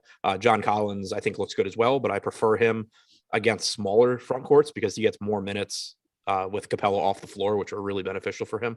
So Capella, Collins, even Young, I think look okay, but not like priorities for me. I would expect Huerter to be my highest owned guy from this team. Nice. Next game, we got Denver at Dallas. Now, Denver, Will Barton was scratched after the game locked, like we were talking about earlier last night. As a result, we saw Austin Rivers get a start, but he didn't play many minutes. So I was a little bit confused about what happened there, and I don't really see any way to really take advantage of Barton's minutes going elsewhere. What are you seeing? I think Bones Highland is so I think Monte Morris and Bones Highland are the guys that I like as a result of Barton being out. Highland came off the bench, played about 22 to 23 minutes. We didn't get to see what a closing lineup really looked like because that game got out of hand, but I wouldn't be surprised at all if one of Highland or Dozier closes in place of Austin Rivers in a competitive game, just because Rivers isn't very good. But Highland has produced at a high level this year. He's still getting those minutes off the bench. He's only 3,400 on DraftKings. So I do like using him at relatively low ownership. And then Monte Morris, I think, maybe goes a little bit overlooked here because his role doesn't really change, or his playing time, I should say, doesn't really change. You're still likely to get around 30 minutes, but his production comes up a little bit. He's at 0.9 DraftKings points per minute since last year, alongside Jokic, but without Barton, Murray, or Porter. So he takes on a little bit bigger role. The game itself, the matchup, it should be a slow-paced game. It's not a particularly appealing game from that standpoint, but I do think Barton being out is likely to benefit Morris and Highland a bit. Nice. Yeah, Highland really stands out as a great value. He has a high usage rate of 22.4% so far this year, and he also gets assists. So if he gets the minutes, he should be a really solid option. Coming off the bench is going to be tough to really know. the minutes, but if he plays well, maybe he plays into some extra minutes. I mean, the rest of the team, Jeff Green seems to be picking up a lot of minutes with some of the injuries, but he hasn't really produced a ton. He's only 3,800, so maybe a value piece. What are you thinking about Jeff Green? And then, of course, Jokic. He's one of the best fantasy players in the league. Yeah, I mean, I think Green's okay, but not really a priority for me. He's kind of just a guy. Like, he's a 0.7 fantasy point per minute player. He's going to play around 30 minutes. The problem with this team for the most part is that Jokic just does everything on the floor. And so it makes it so that you can't really count on anyone playing a substantial number of their minutes alongside him to do a whole lot. So, Green's still a decent value, but not somebody that I'd be going out of my way to get to. Jokic, I think, is really an interesting decision point, because I think he's the top option on the slate in terms of just raw points. He's been at 1.7 DraftKings points per minute this year. In the minutes he's played without Porter and without Porter this year, he's at 2 fantasy points per minute. I don't think that continues, but since last year, 1.8 DraftKings points per minute without Murray or Porter. Now you take Barton out as well. He looks fantastic, but the opportunity cost of the position makes it so even if Jokic gets 60 DraftKings points, clearly, you're happy you got 60, but there's a pretty good chance that there's a center or two that are a lot cheaper that go for 50 and kind of make the 60 not as nice. So I like Jokic a lot. I'll certainly be happy to get to him. There's plenty of value to do so, but the opportunity cost of the position does lower his value a little bit. Definitely. Yeah. His price tag is absurd too, which on an 11 game slate can really hurt you because there's a lot of great plays from a points per dollar standpoint. And I think there's a misconception by a lot of players that these star players have such a higher upside compared to your 8K player, where really the standard deviation in outcomes isn't very much different. And we measure that on our boom bust tool as well. So you can check that out. But just that price point is really tough to get to. We did get some news that Jared Allen is now a game time decision. I know Greg Ehrenberg, our compatriot, would love to weigh in on the meaning of that word. But I don't really feel like that negates that he's probably not going to play tonight. I don't know. What do you think? I have no idea what to make of that. Doubtful to not on the injury report to doubtful to game time decision. I mean, he's sick, so I guess it's just kind of hey, it's 6:45. How are you feeling? And we'll go from there. I would assume maybe there's a slight increase in the chance that if he does play, he doesn't finish the game, but I don't really know. At least it's 7:00. News God in chat says he's doubtful. So game time decision doesn't contradict that. So let's not sweat it too much. We'll know by a lock. Guys, we partnered with Yahoo Fantasy this season, and we have some special deals with Yahoo and also MGM, who they work with closely if you're in a legal sportsbook state. So with Yahoo, you can get a free month of Awesemo Plus Platinum if you are not a member of Yahoo already, Yahoo Daily Fantasy, and then you just have to sign up with our link, make a deposit and play. And then after you play in your first contest, you'll get a coupon for a free month of Awesemo Plus. So really nice way to both try out a site that is a lot softer than some of the bigger ones. And that's really going to be how you can get an advantage in DFS. That's way easier than trying to figure out the best plays. Is you just play people that aren't as sharp, and Yahoo is a really good place to play. So make sure to check them out. If you're not already on Yahoo, then take advantage of that free month offer. All right, let's go to Phoenix at Minnesota. So the news here, DeAndre Ayton is questionable for this one. If he plays, obviously no JaVale or Frank Kaminsky interest, but he hasn't played in a while. There's not much reason to believe he comes back or doesn't come back tonight. We're just kind of guessing. So are you going to try to play anyone from the centers there? I'm going to project it as if he's still out, I think, and just, go from there. I think that, for one, he's missed a bunch of games, so it seems relatively likely he still doesn't play. But also just looking at the games around it, if worst case scenario, like you get news at 7:30 that he's going to play, you still have a ton of games locking at 8 or later that you can swap to. You'll have some Denver value you can use. You'll have potentially Miami value with Butler questionable. You'll have potentially Toronto value with a couple of guys questionable there. Dame is questionable. Like there's going to be a ton of places you can potentially pivot to. So there's value on Chicago and the Lakers. So it's not a situation where I'm too worried about being stuck with like 4K McGee and nowhere to go. And I think that the upside to assuming he starts is pretty high when not knowing about Ayton is going to probably lower the ownership at least a little bit. That's a good point where maybe McGee could be interesting if Ayton is out and a little bit lower owned than he would have been otherwise. So he's reasonably priced on DraftKings and FanDuel. I think he'd be a good play if Ayton is out. Although the minutes seem to fluctuate wildly. A lot of foul trouble recently though. Yeah.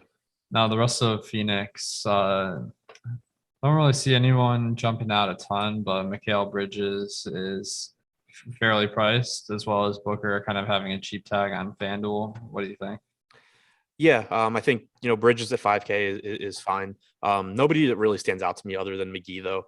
You mentioned the fluctuating minutes, and it is it's just been foul trouble. But obviously, there's a good chance he gets in foul trouble here against Towns as well. But I still think he's really underpriced. The rest of the guys, Booker and Paul clearly have high ceilings. It's a good matchup against Minnesota. They're also expensive. You mentioned Booker being cheaper on FanDuel. Bridges at 5K, just sort of a guy that probably is going to play 32 to 34 minutes. But I think that there's just like cheaper guys that I like. Yeah. Plus maybe he picks up more ownership because people think it's Sarang and Bridges. So yeah. On the Minnesota side, we have the only injury concern here is Naz Reid is questionable. I don't really think that makes much difference. It's not like Towns can play any more minutes. He's already playing like 36 minutes a game. So the one thing that's hard to forecast with Minnesota is the starting lineup, where for a while they were starting Okogie, and then they kind of go between McDaniels and Vanderbilt, and now they're starting Beverly at point guard with Russell at the 2. So I think the most likely thing is they start their previous lineup, which was Beverly, Russell, and Vanderbilt. If that's the case, then who are you going to be looking at? Yeah, I think Minnesota's got a lot of interesting pieces here. D'Angelo Russell still seems underpriced to me because he was playing 29 to 30 minutes in competitive games prior to his injury. But since he came back, he's played 35, 34, 34, and 30 minutes in regulation. The game he played 30 was a blowout where he didn't get his final run. So he's a little over a fantasy point per minute guy. He does have to contend with Karl Anthony Towns and Anthony Edwards for usage, but he's just priced, I think, to play a few less minutes than he's going to. So interested there. I'm pretty much always interested in Edwards in tournaments just because he gives you guard and forward eligibility on DraftKings. He's got a 31% usage rate in the games that D'Angelo Russell has played. He's just capable of giving you massive games. And then Towns, I like this spot for him. I don't think Phoenix has any sort of answer in their front court for Karl Anthony Towns. The issue is just kind of the same thing we talked about with Jokic, where it's just difficult to pay up, but you are getting a $1,500 price gap between Jokic and Towns, which is nice. You're also sacrificing a lot in terms of production, but I think Towns has a high ceiling. I think it's going to be easier to get to Russell though. And Patrick Beverly at 4,100, I really don't mind either. He's been playing. He's lost minutes to blowouts in his last couple of games, but I think that if this game's close, you can assume he plays 30 to 32 minutes at 4,100 on DraftKings wouldn't be bad. Agreed. I think Beverly's kind of interesting. And D'Angelo Russell, he's been getting a ton of minutes recently compared to what he was earlier in the year. So that's a guy that I'm looking at pretty closely at the mid-range. Now let's go to Houston and Memphis. Houston, Eric Gordon is questionable here. I mean, they got a lot of guys that could fill those minutes. So him coming off the bench makes it a little bit tough to target anyone based on that injury situation. So if Eric Gordon missed, do you think that, I guess the guys that could benefit would be Tate and Green? What do you think? Yeah, I don't think it has like a huge impact. He hasn't been a high usage guy this year. And they just have so many wings. Like last game, he only played 22 minutes anyway, but you had in the last game outside of garbage time, Armani Brooks didn't play at all. David Nwaba didn't play at all. Kenyon Martin only played a total of 17 minutes. So like you could see any of those guys just pick up more minutes. If the game's close, it probably does help to solidify playing time for Jalen Green and Jayshawn Tate. But I think essentially it's not changing much because most of the minutes I think would just kind of filter out to any of the 100 wings that Houston has. Agreed. So with Houston, I mean, the guys that have the fantasy value usually are Christian Wood and Kevin Porter. This is a matchup that could be more competitive for them versus Memphis, but they're still 12-point dogs here. How do you feel about Wood and Porter?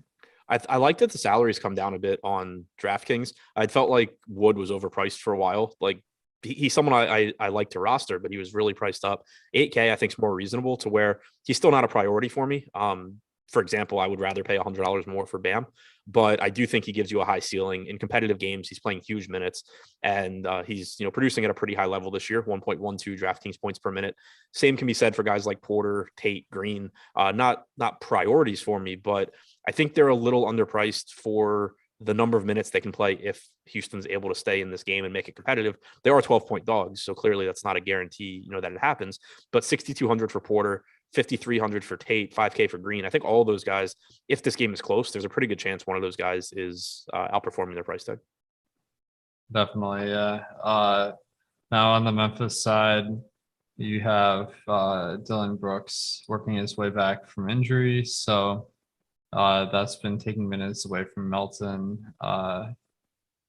And I mean, besides that, I mean, John Morant is a very solid option, and Jaren Jackson is kind of a more mercurial guy where his priority on the team isn't that high, so he can fluctuate wildly in minutes.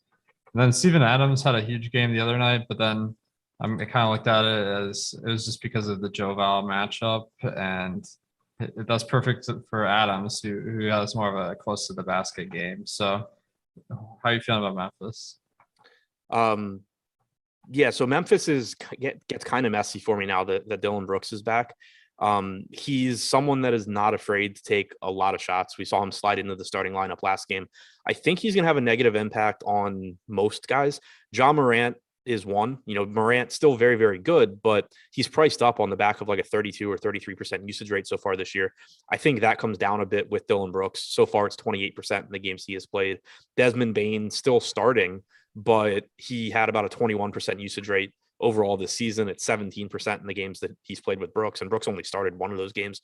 So I think that and then also, the playing time floor on somebody like Bane is lower now that he's competing with D'Anthony Melton for minutes potentially. So I think that Brooks kind of has a negative impact on most people. The front court is interesting to me. Steven Adams minutes have sort of been all over the place. He's 5,100. He's okay, but where I'd be more interested is Jaren Jackson at 6K. I do think this is a game where you could see him get a few more minutes at center against a relatively small Houston front court, and he's very, very good when Steven Adams isn't on the floor. He's at 1.25 DraftKings points per minute this year. He's at about 0.8 or 0.85 when Adams is. So if you can get those extra rebounding numbers, get some more minutes without Adams on the floor, I think 6K for Jackson's a pretty good price tag. Agreed. Yeah, he's a very volatile player, so that actually works in your favor in DFS. Now, I got news that Ingram's on a minutes limit. He did play like a pretty high number of minutes the other night, so I don't. Yeah, he played like 30. Yeah, so I guess we weren't going to play him anyway because of the price tag just being full price, but that's something to be aware of. Let's see, Memphis. Yeah, I'm seeing some low prices for Brooks and Bane on FanDuel, so if you consider them there. Miami at Oklahoma City. Jimmy Butler is questionable for this one, and I feel like that makes a huge difference. So I guess that could be a reason why you might want to leave some roster spots open so that Butler is ruled out. You can take advantage of some of those values. How are you playing that? Yeah, I think that I'm glad that there's a lot of late games here because it means I'm going to have a lot of spots that I can swap around if I need to with Butler, because that is going to make a big difference. And he hasn't been out long enough that I'm really inclined to assume he doesn't play here. So if he's in, it's kind of like Bam Adebayo looks good, and then the rest of Miami is kind of mediocre. But if he's out, Bam's going to look great, but Kyle Lowry's going to look better. Tyler Hero is going to look better. Even Duncan Robinson, PJ Tucker look as good as Duncan Robinson or PJ Tucker ever can. So it's going to just open up a lot to where, I'm going to get a lot of Bam either way. But if Butler sits, I'll be swapping to get to more Lowry and Hero. Agreed. Yeah, this is one where I feel like my general strategy is just to try to prioritize guys that start later in the night, so that if for some reason Butler is out, then you could take advantage of that by going to Hero, by going to Bam. Lowry is actually a little bit pricey, but he could be a good play as well. If Butler's in, I don't see much. It's just Bam for me at 8,100 on DraftKings if Butler's in. Yeah. On Oklahoma City, the injury situation here is you got Favors out for a rest, I think, and Bazley is questionable. So if he missed, I feel like that's a lot of front court minutes that need to be filled. If Bazley plays, though, I think that's not going to be that appealing for anyone because they already have 3 centers that they're going to probably play. So if Bazley does miss this game, what do you see here? Yeah, if Bazley misses, I think that's where it starts to become kind of interesting because he has been playing around 30 minutes. You would potentially have Bogashevsky getting more minutes. Kenrich Williams would probably play more minutes. It's just still such an unappealing spot. And Oklahoma City has so many guys they're willing to play. Like yesterday, for example, they rested Mike Muscala, but Isaiah Roby came back from wherever he was and played 8 minutes. So it's, another front court body they potentially have. Now Muscala is back. Jeremiah Robinson Earl's been starting, and for a couple of games, he actually played 26, 28 minutes. Then yesterday, he only played 21. So I'm just not like if Bazley's out, I think it makes Kenrich Williams look pretty good at 3,100. I think you could roll the dice on Pokusevski at 3,200 as well. But overall, it's just like there's so many bodies on this team, and they use so many of them combined with it being a brutal matchup against Miami. I don't see a whole lot that I'm going to like. Agreed. Yeah. Pokusevski is only 3,200 on DraftKings and 3,800 on FanDuel. He got a lot of run last year, and I know he was a lottery pick. So I'm surprised they haven't been playing more this year, but he would be someone, if he starts, that could really be a difference maker in DFS. Let's talk a little bit about the Awesemo Hall of Fame. This is a contest that we have going so that you can win a free month of Awesemo Plus and also get some bragging rights. Download the Awesemo avatar from awesemo.com/avatar. You got placed in the top 3 of a contest with over 5K contestants, and there can't be too many ties. And tweet the win to Awesemo HOF to win a free month of Awesemo Plus Platinum. And make sure to post your screenshot. You can win 1 month per year. So hopefully the money will be enough after that first win.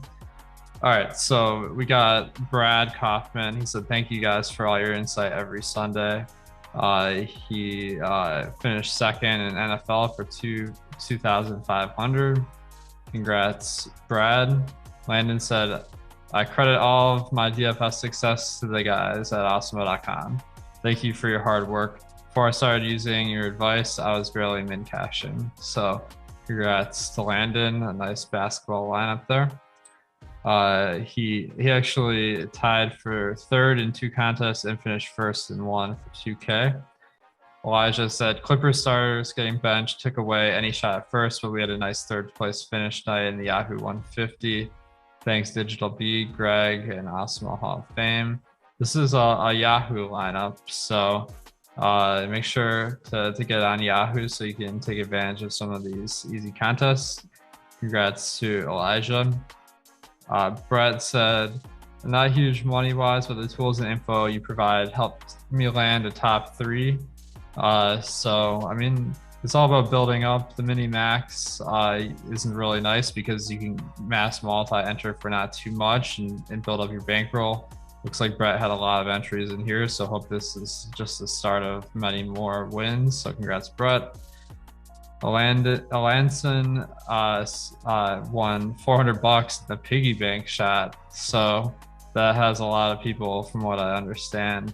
Nice little NBA lineup. So congrats, Lanson. And we had T.O. Deck. Sorry. My first year with Awesemo.com, my first 5-figure NFL takedown. I think there could be a correlation there. I can't thank you guys enough. Best tools and knowledge dropping in the biz. I love all of you. This was actually last night on the Showdown slate. He tied for first, got a cool 20.6K on the FanDuel big tournament. So congrats to T.O. Deck. All right, back to the slate. So, we didn't talk about Dallas. Apparently. We got Toronto at Portland. It's really interesting that this is a late game because it has a ton of injury news that's going to be really important on Toronto. We had Fred VanVleet questionable as well as Precious Achiuwa. On Portland, we got Damian Lillard questionable, and this is a 10 p.m. tip. So really tough to know what to do here without more information. What are your thoughts? Yeah, pretty difficult to know what to do. Like, if everybody's in, I have virtually no interest in Toronto. Van Vliet at 8,400 would be okay, I guess, but there's a lot of guys. Siakam being back and playing close to full minutes is going to make it so I'm not really interested in paying these price tags on Anunoby or Barnes. But if Van Vliet's out, you got 28 minutes last game from Dragic. You got about 20 minutes from Banton, who's 3,100. Either one of them would look like reasonable values. If Achiuwa is out, we already know Boucher's not playing, so you potentially get a bunch of minutes for a 3K Khem Birch. So it's a really, I think, important game for news because you can go from basically not rostering anybody to having a bunch of value. Definitely, yeah. One other note, I think Banton, he was playing his third game in 3 nights in the last game, so I feel like he might have been limited a little bit. Dragic, of course, people were on because he got the start, but Banton has been someone that they've been giving a lot of run throughout the season. So he could be pretty interesting if Van Vliet misses. He's only 3,100 on DraftKings.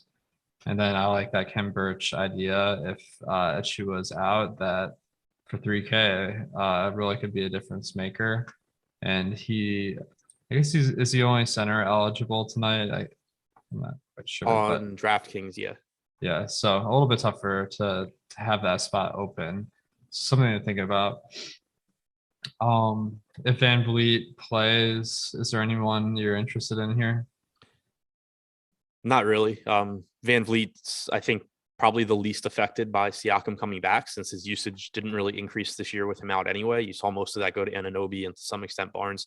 And he's likely to play huge minutes if he's back, but there's not really much. On the Portland side, Lillard missed yesterday's game and Anthony Simons got the start.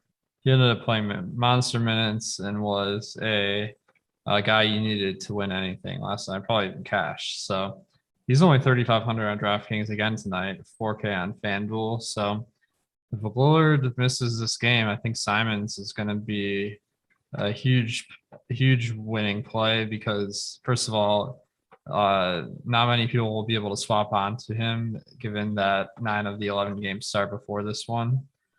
And the projection is going to be really good for the price. So what are you going to do here? Like, maybe, I guess you could get Caruso and then maybe late swap on the Simons. I don't know. What do you think? Yeah, I think that's pretty much what I'm thinking is that I'm going to get a good amount of Caruso. I know I'll have a lot of roster spots open with like Horton Tucker.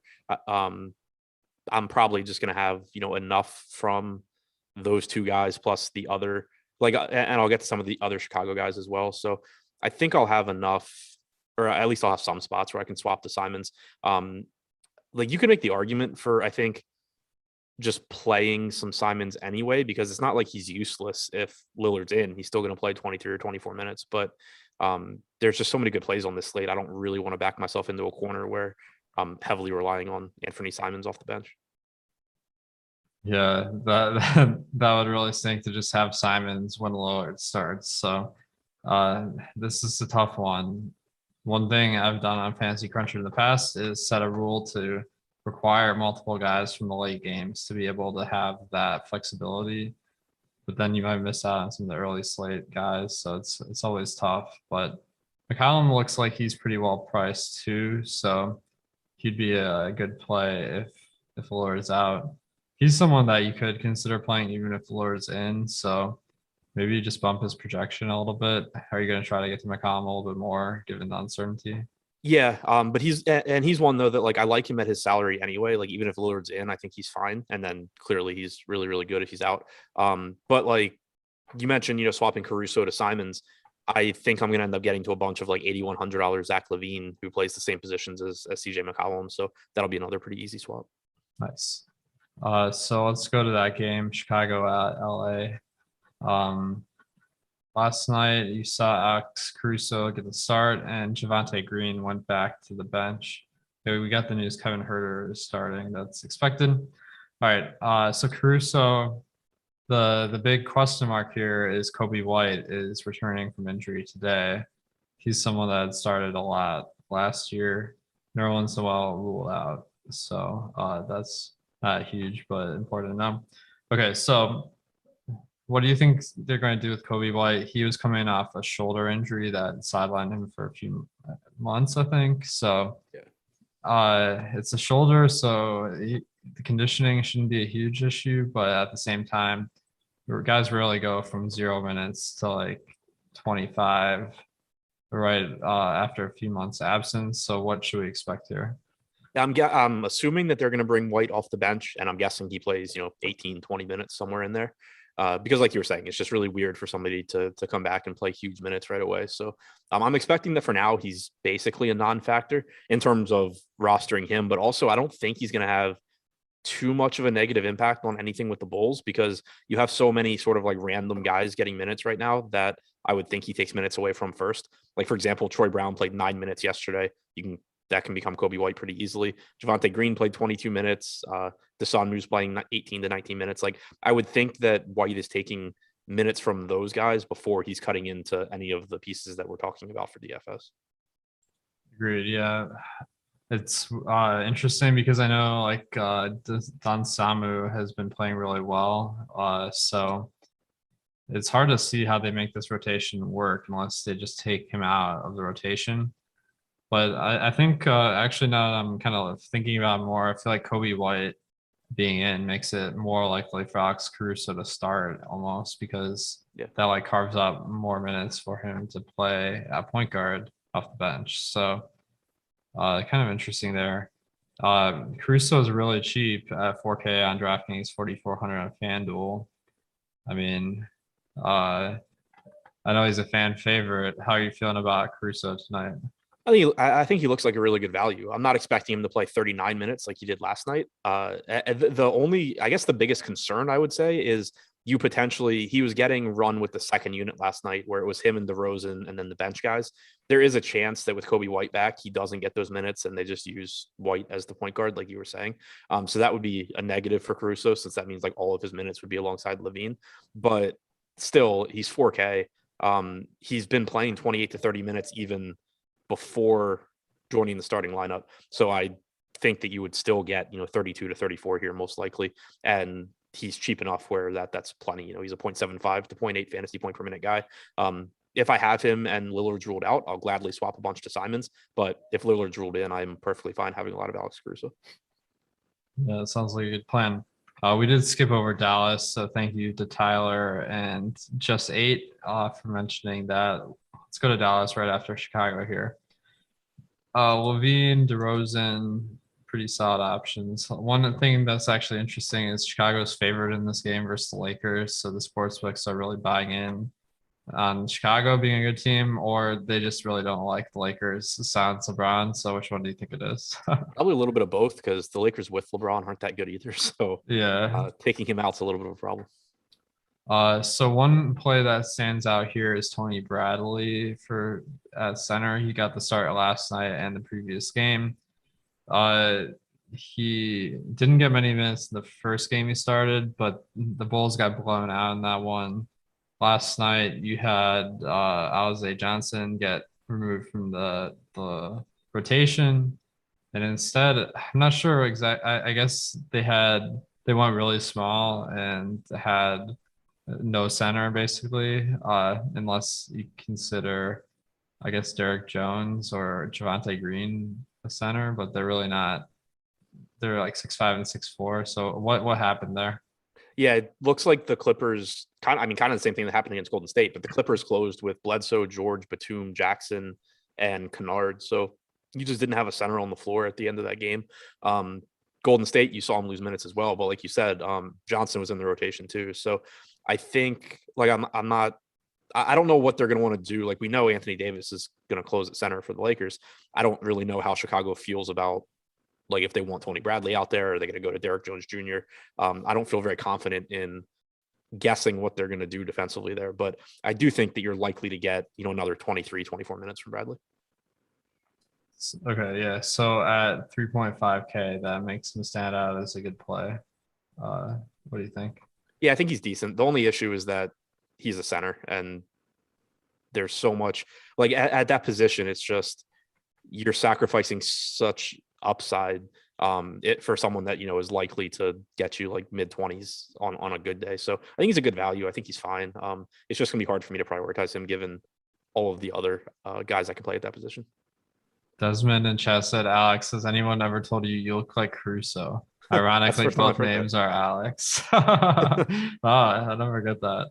But it is cool that Caruso's in Chicago now, so I'm hoping to run into him someday. All right, let's go to Dallas real quick. So Luka hasn't been quite the fantasy player that he was last year, I'd say, but his price tag doesn't reflect that at all. He's 11.3K on DraftKings. So I don't think he's really someone I'm going to be targeting. Porzingis, his price is more reasonable at 7K on DraftKings, 7,400 on FanDuel. Not a team I'm seeing as a great option tonight, but I guess Porzingis would be the guy I'm looking at. Who are you got? Yeah. Same boat for me. Porzingis looks good at 7K. Doesn't appear to be limited anymore. Played 32 minutes 2 games ago. Played 34 minutes last game. He's between a 1.15 and 1.2 DraftKings point per minute guy. This is, again, an unappealing game. Denver's good defensively, though they are getting pretty shorthanded. Both of these teams play at a really slow pace. But I just think that for a fully healthy Porzingis, 7K is a really cheap price tag. Nice. All right, let's go to the Lakers. So they kind of had an interesting lineup last night where Taylor Horton Tucker started. He's kind of value play du jour at 3K on DraftKings. On FanDuel at 4,400, a good play, but not anything too crazy exciting. But besides Taylor Horton Tucker, who we already discussed, is kind of like the top play tonight. What do you make of this Lakers team? Yeah, I don't see a ton else here. Clearly, if you want to play some Russell Westbrook or Anthony Davis, they're really high upside plays. They're perfectly fine, but they don't really stand out to me. Horton Tucker stands out as a value. I think that we also saw 26 minutes from Malik Monk, but he's priced up to 4,100, so it's tough to get there. I think, even though he does have the potential to light it up off the bench. You're seeing Wayne Ellington carve out a bigger and bigger role in this rotation. He played 30 minutes last night, and I think he's kind of interesting just because he's a really good fit for this team. And I think he ends up being a big part of their rotation going forward. But the problem he's just kind of a scoring dependent 3-point shooter. So he's 3K and, he's capable of going out and knocking down like 6 threes, but he doesn't really do enough to give you more than like 28 to 30 DraftKings points. And obviously that's not likely. That's like, when he has a good game. And so it's kind of just not that appealing of an option to get to. So to me, Horton Tucker still stands out as a better option than Ellington, and really just clearly the best option from this team. Agreed. The one question here for me is I'm kind of feeling like I might get some Lakers players kind of as placeholders, just in case that there's some news breaking where I can swap onto the Portland and Toronto guys. So there's always the possibility that we get stuck playing whoever we roster from the late games. With that in mind, is there anyone you're kind of content with if they end up making your final roster? Ellington and Monk aren't the end of the world. Nice. All right, we got some news. Richardson and Horford are both playing tonight, so that was expected. They're probable. Really interesting slate. I think my final thoughts here, I'm going to try to boost some of the late game players a little bit, prioritize them, and then maybe take advantage of some of this late news where other people that have their lineups all locked in might not be able to. And then, I mean, there's a chance that everyone plays and you get kind of stuck with the bag. But do you have any ways you're approaching this slate differently than just a normal slate? Not too much, but I've kind of had a better like late swap strategy this year, I think. So I'm more comfortable doing that. But yeah, definitely, gonna be around and expecting to be remaking my lineup several times. Nice. So no having too much fun tonight. We need to be about the computers.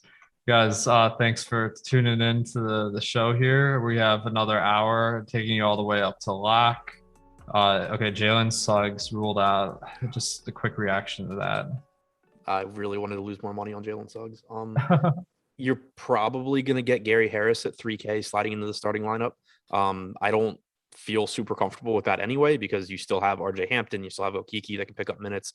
They could potentially run a deeper rotation as well. So it may be more usage for Cole Anthony. That I guess actually is kind of interesting. I hadn't really thought about it before, but you're taking out like the only other high usage guy on this team, and Cole Anthony's already playing really well and getting a lot of usage. So maybe Cole Anthony in tournaments now. Nice. Yeah, Cole Anthony got a bump in our latest projections. And let's see. Yeah, I think that's a good call. We got Josh and Greg helping break down all the breaking news up to lock. Thanks, Yahoo, for sponsoring the show. If you're not a member on Yahoo, you can get a free month of Awesemo Platinum by signing up. So make sure to take advantage of that. Guys, good luck tonight and stay tuned.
reading and reacting for the next hour.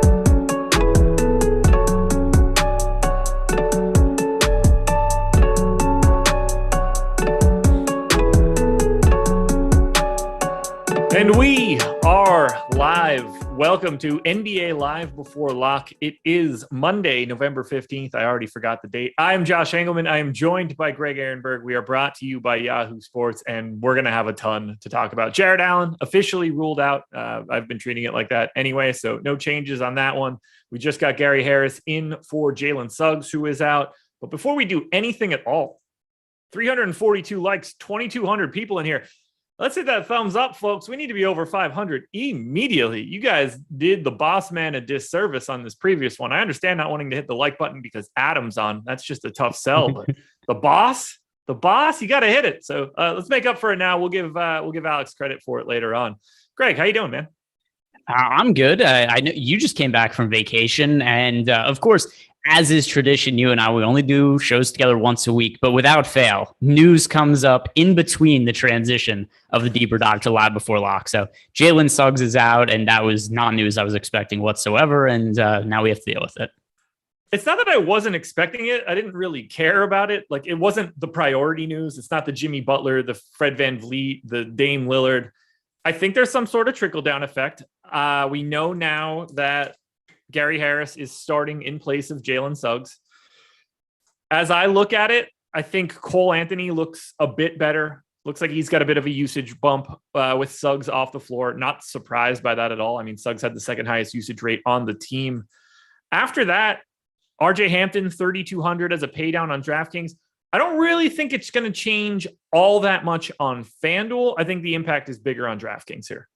Yeah, so the reason it's bigger on DraftKings is just because of the lower min salary. So looking right now, just trying to figure out where these minutes are going to, I think there's a pretty good chance that RJ Hampton plays 20, 25, 26, 27, 28 minutes. So I haven't rerun my lineups. I'm just kind of looking through how all the Magic guys are as I'm trying to figure out how many minutes everybody's going to play.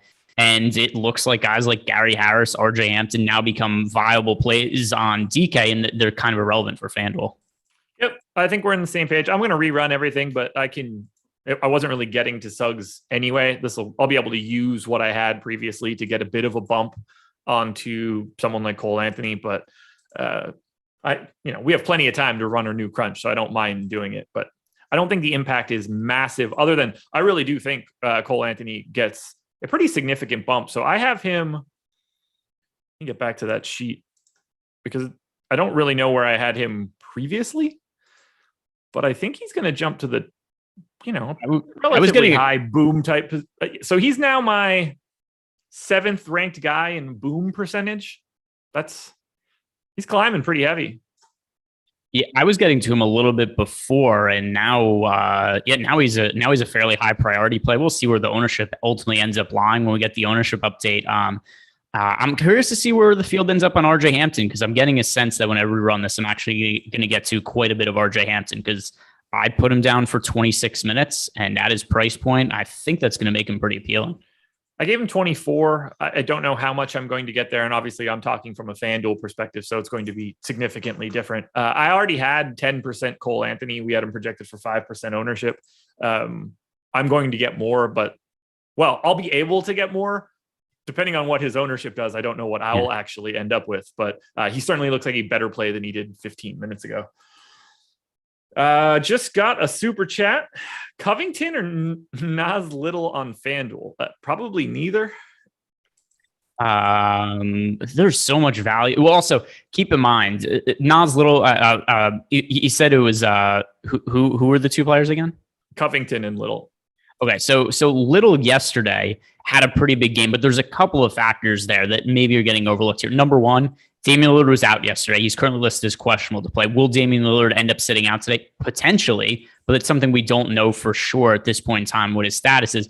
I tend to think Damian Lillard's been playing hurt this entire season. I think that's really what's contributed to his struggles. So maybe Portland just says, hey, we're kind of struggling right now. Playing Dame isn't in our best interest. Maybe they try to hold him out for a couple weeks or so. But as of right now, he's questionable. I'm not really sure what to make of that. The other thing also when it comes to Nasir Little, that game was a blowout yesterday. It was not remotely competitive, and he did, if memory serves, a lot of his damage when the game was not very competitive. And that is also something that might not be something that happens in this particular game. So I think that for now, these guys are not viable options, but that could change if Lillard's ruled out. Breaking news on this one that I was not expecting. Starting lineup for the Cavs: Garland, Rubio, Okoro, Wade, and Mobley. I was assuming that it was going to be Chetty over Rubio in this spot. No dice. That's going to move me around a bit because I was pretty heavy on Chetty. Not that I wanted to be, but I was projecting him as a starter. So What do you think the impact there is there for Rubio? Are you just anticipating one of Garland or Rubio to play that extra rotation in the first half to play with the second unit? What sort of overlap are you expecting now?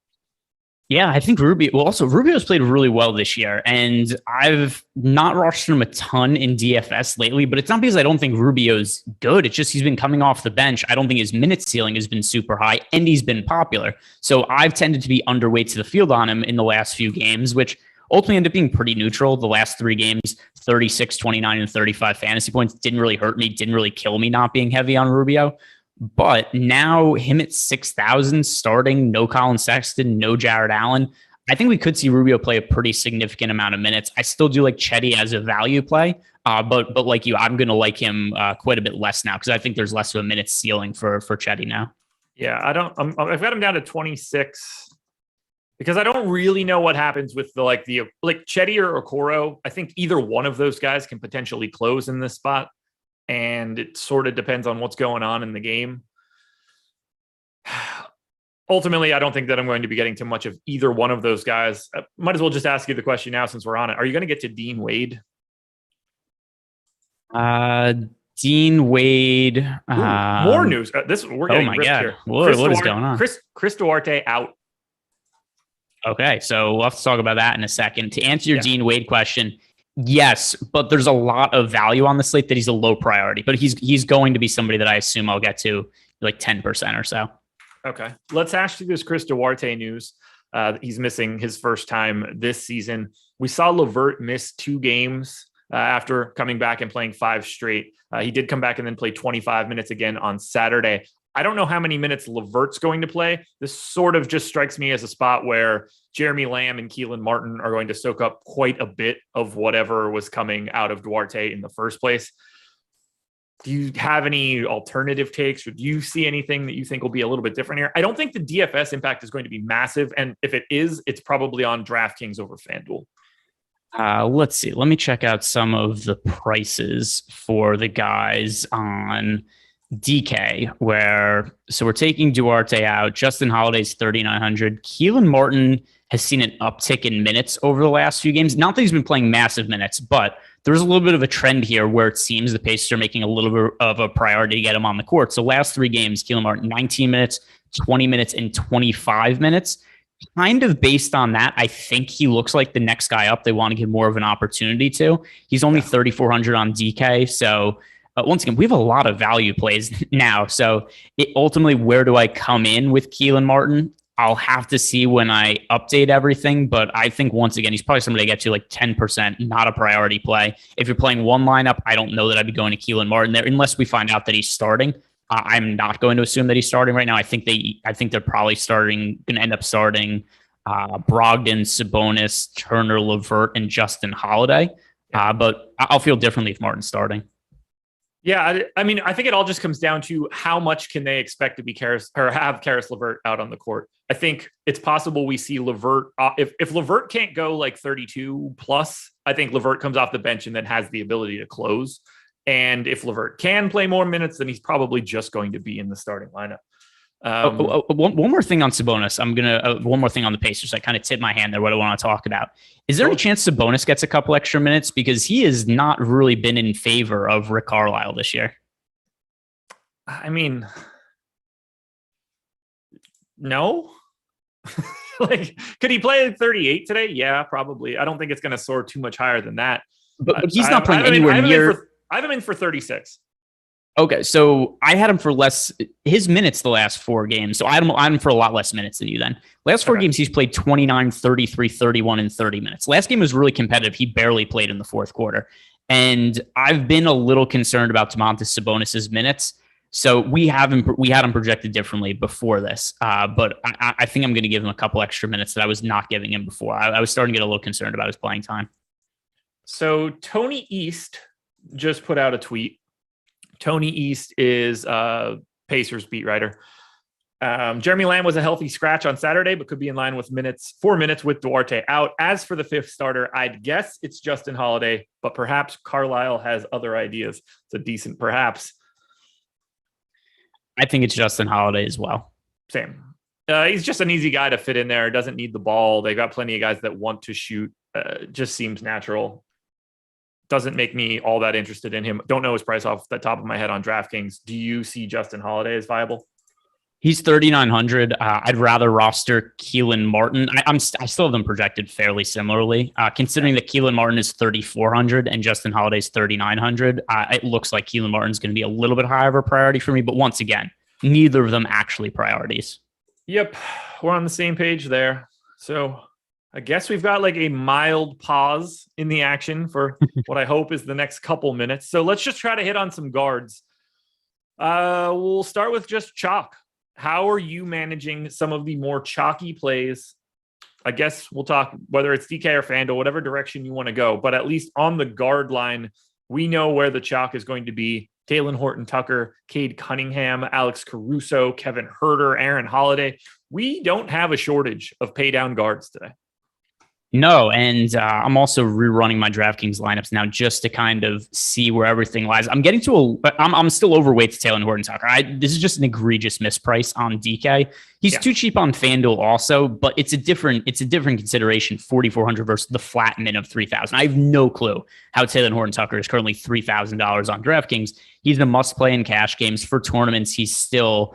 Even in 50% of lineups, I'm overweight to the field on him right now. But with that said, I do have less ownership to him in my most recent run than I did when I did my last run like 20 minutes ago, just because there are other guys like Cole Anthony I want to get to at guard.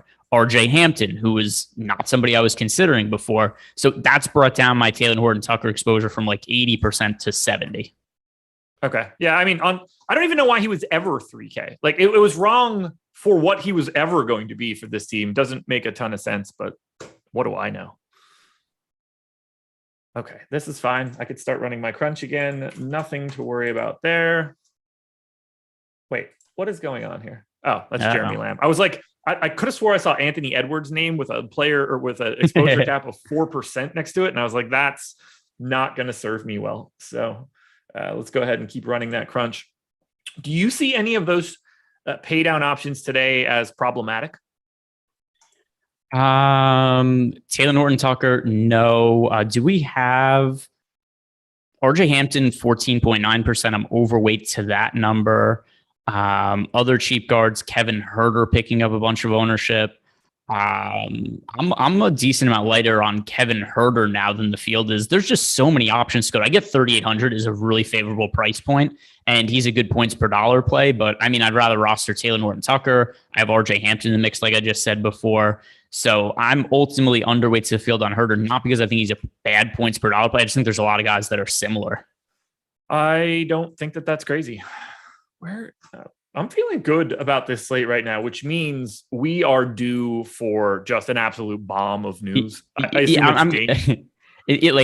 don't know how good you could fit. This is also one of the slates also where I'm doing live before lock. It's like there's no way I could play on multiple sites because it's just going to constantly be updating. So I made builds for FanDuel and DraftKings before I came, and I was like, I can't update both of them as we're going here because we still have. I'm just going to read off the injury reports right now of players that we could still expect to get updates on. Jimmy Butler is questionable. Damian Lillard is questionable. Fred VanVleet is questionable. DeAndre Ayton is questionable. Bogdan Bogdanovic is questionable. Darius Bazley is questionable. Eric Gordon is questionable. Naz Reid, he doesn't really matter as much, but he's questionable.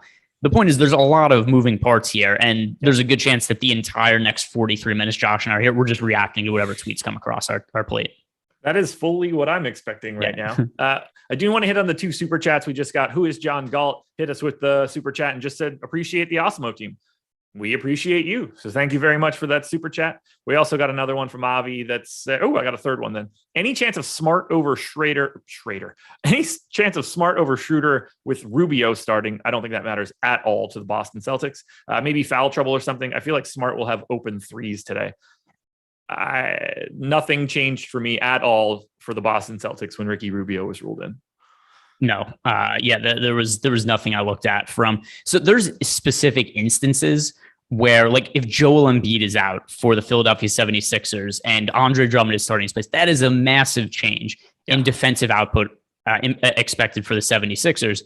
For the Cavs, though, like Ricky Rubio and starting instead of Chetty Osman, it impacts how I view Chetty Osman and Ricky Rubio. But from the Boston standpoint, like even if we're stretching, it's worth what, like a tenth of a fantasy point for any individual players. It doesn't matter. No, it is meaningless. In this particular instance, fully meaningless. We also got a question from Brad Kaufman that said, thoughts on Kuzma with no Beal? I had him earlier.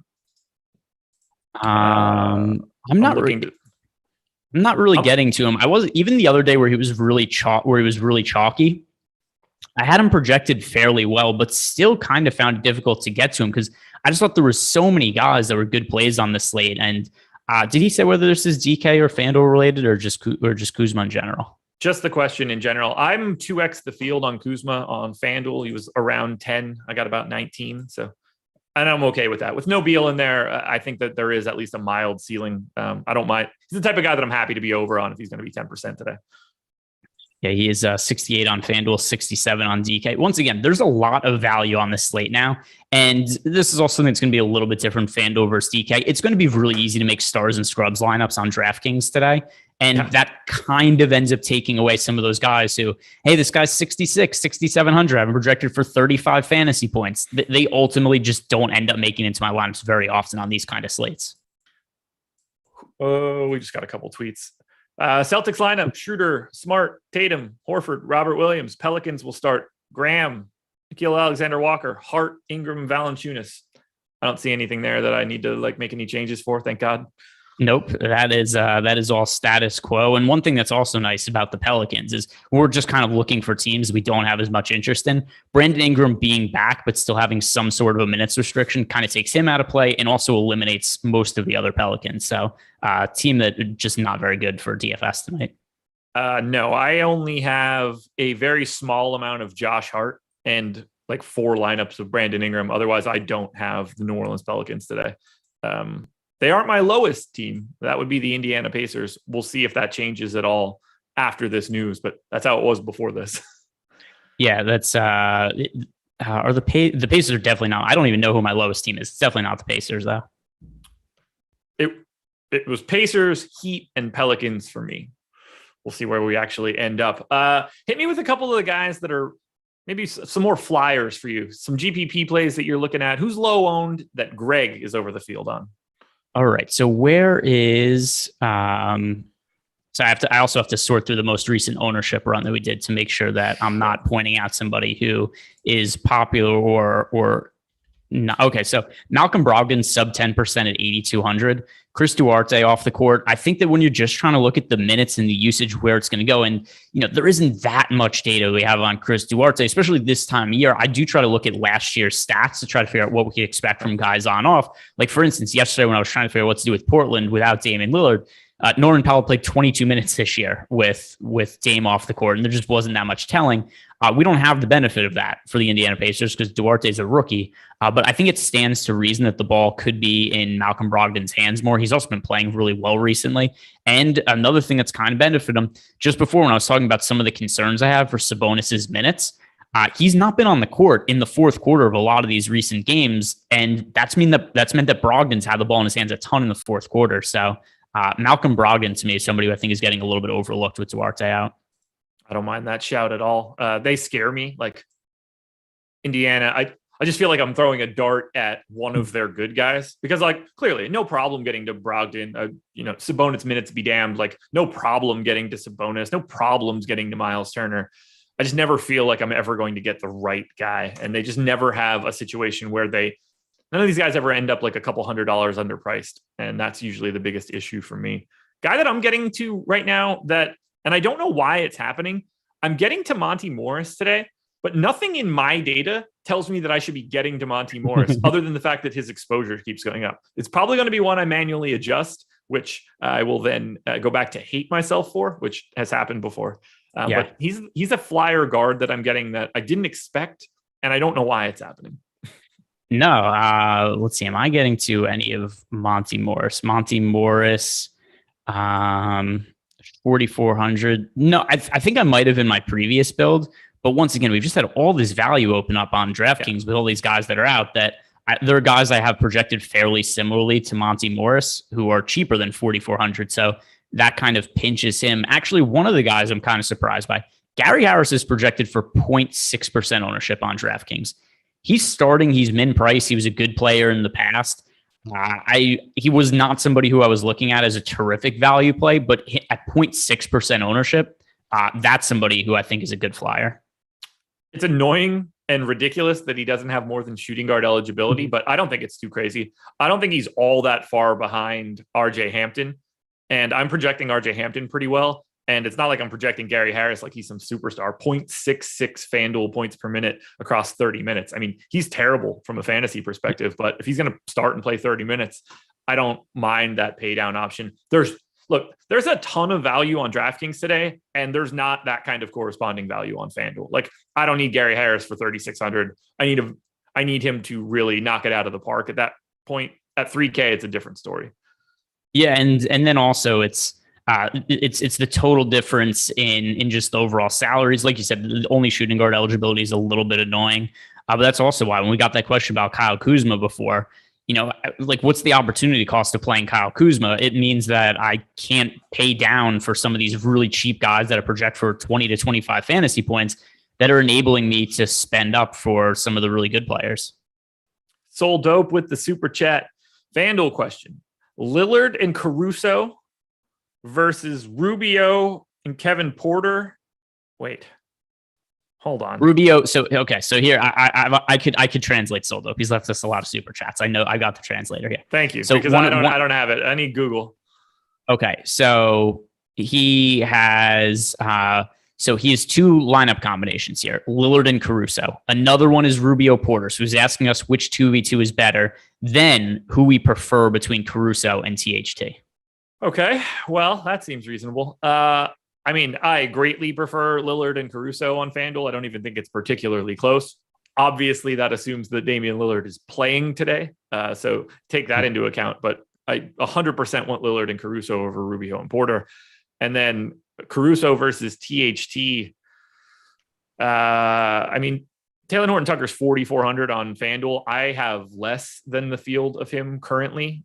From a Rubio perspective, I didn't have any before. I'm still running my updated crunch to find out if I get to him. So, oh, wait, actually, I'm supposed to be looking at Caruso, not Rubio. Man, this is the most confusing thing in the history of the world. Yeah, it's so because this is why. So in one of his combinations, he's Lillard and Caruso. So he's asking basically for that 2v2. Do you want Lillard and Caruso or Lillard and Taylor Horton Tucker if that's the combination? I'm under the field on Caruso and Taylor Horton Tucker in basically the exact same way. So I guess my answer is I would take either one. I have Taylor Horton Tucker projected 1 fantasy point behind Caruso. So I guess technically speaking, my answer is Caruso. I have them projected within like 0.3 of a fantasy point of each other. Yeah, it's either way. I'm under the field on both. And I think that's the important distinction for me right now from a GPP standpoint. How the hell are we 26 minutes into the show already? Because a player's gotten rolled out or we've gotten a starting lineup that we have to discuss every like 2 minutes. All right. Well, here's what we're going to do now. We do have another show coming up after this. That is NFL Live Before Lock. That'll be at 7:15. We've got free content today. NBA player rankings, NFL showdown projections, NHL player rankings, and college basketball projections. But I want to make sure that I'm giving our presenting sponsor the time that they deserve. We have partnered with Yahoo Fantasy this season.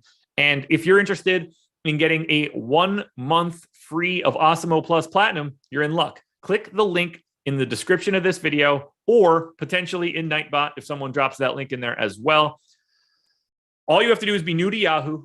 Make a deposit, play in a contest. Once you play in your first paid contest, Yahoo will reach out to us Yahoo will reach out and we will have a coupon code for you via email. If you need it immediately, please contact support@awesemo.com. You can also claim a free $10, which can be used to enter any Yahoo contest. We have a ton of DFS tools and projections designed specifically for Yahoo on the website to give you your best shot. So if you've wanted to check out Yahoo, and you've wanted to check out Awesemo, this is a really great time for you to do that because you can get some free money and a free month of Awesemo Plus Platinum just by using the link that we give you.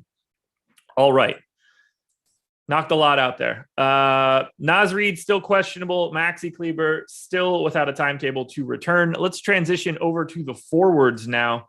What are you doing with the chalky forwards? Talen Horton-Tucker, once again. Evan Mobley. Kevin Huerter has some forward eligibility.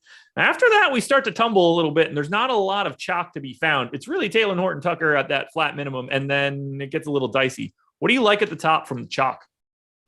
Yeah, I mean, like you said, a lot of the chalk is at the guard position. Evan Mobley has forward eligibility. I really like Evan Mobley. I've been tweeting about it a lot recently. I have bets on him to win Rookie of the Year from the start of the season, and I definitely have some biases towards Evan Mobley. I think he could be an all-star this year, given his impact on defense so far. But this is a little bit too much ownership for me at 28.9%. I am slightly underweight to the field. I'm right around 20% with him right now on DK, so he's in play for me. But there are still other guys that I slightly prefer to him at the power forward spot. So other chalk guys, though, let's see. What are we considering chalk? Kevin Huerter, talked about him. I'm a little bit underweight to the field, although I think he's definitely viable in cash games. I guess Kristaps Porzingis is the next guy that would be chalk at 15%. Are we going to consider Porzingis chalk, though? Not really. Not really. Well, I mean, obviously we're looking at the same thing. That's the next guy, in order. But I don't think that really changes anything. It's just not really there today. I like Porzingis more on FanDuel. All right, well, here we go. We got some okay. news. Never mind. DeAndre Ayton in. Okay, so I mean that's simple enough. What is his? Oh, it's an easy fix. That's good. Yeah. The best part about this is that it's easy to fix. It's not what I had. I would prefer it to be something else, but that's simple. Let's see. If he doesn't have any minutes restrictions, he is giving him 30. He's pretty cheap today. 30 and 18 for me. I can pretty much just walk away from it. He looks solid enough. We'll see where that ownership. I mean, this is something that's. Yeah, I have interest in DeAndre Ayton as long as there's no minutes restriction on DK. If he's going to be sub 1% owned at 6,300, that is appealing to me. Once again, it's just going to depend what are we going to get from a minutes perspective from. But here's his last 3 games prior to him getting hurt. He scored 34 fantasy points in 26 minutes, 40 in 24 minutes, and 53 in 34 minutes. The 6,300 price tag is too cheap for him on DK. So now it's just a matter of what are we expecting from minutes wise?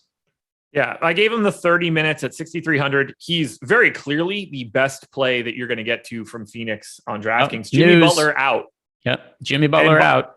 Bogdan Bogdanovic in, if anybody really gave a shit about that one. I don't know if you did or not. I really hate myself for this one. So I had Butler out all day. Didn't care. Refreshed. Took my lap through the industry.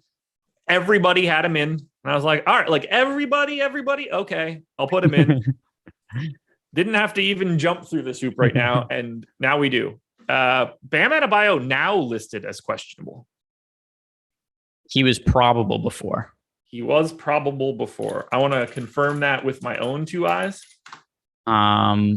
Where?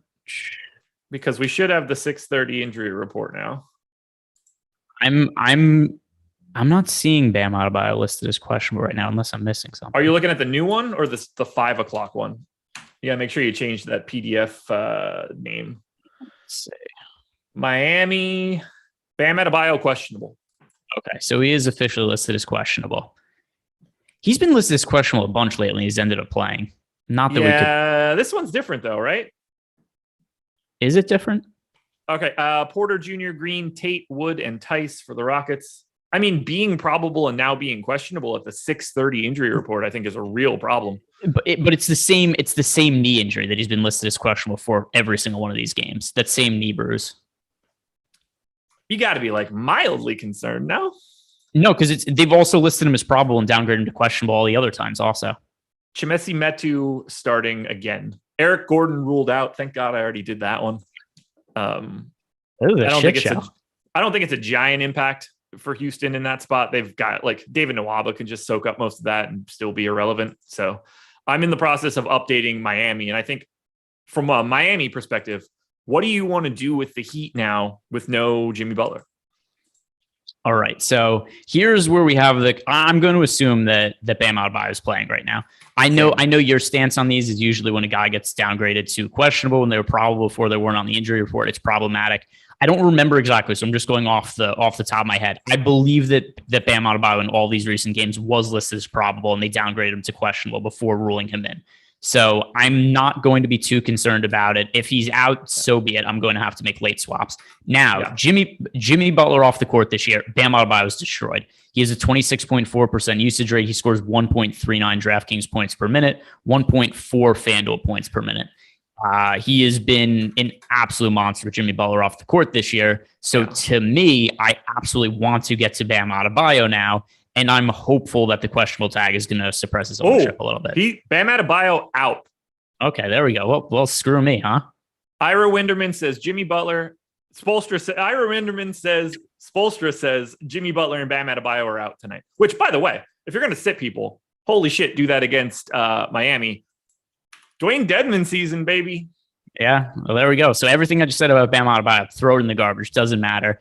It is this whole slate in the damn garbage now. Yeah, man. Exactly. There's nothing we've talked about so far is relevant. Another 5 minutes from now, everything we talk about in the next 5 minutes is going to be irrelevant. By the way, Ira Winderman has me blocked on Twitter. That aside, you're lucky I'm here.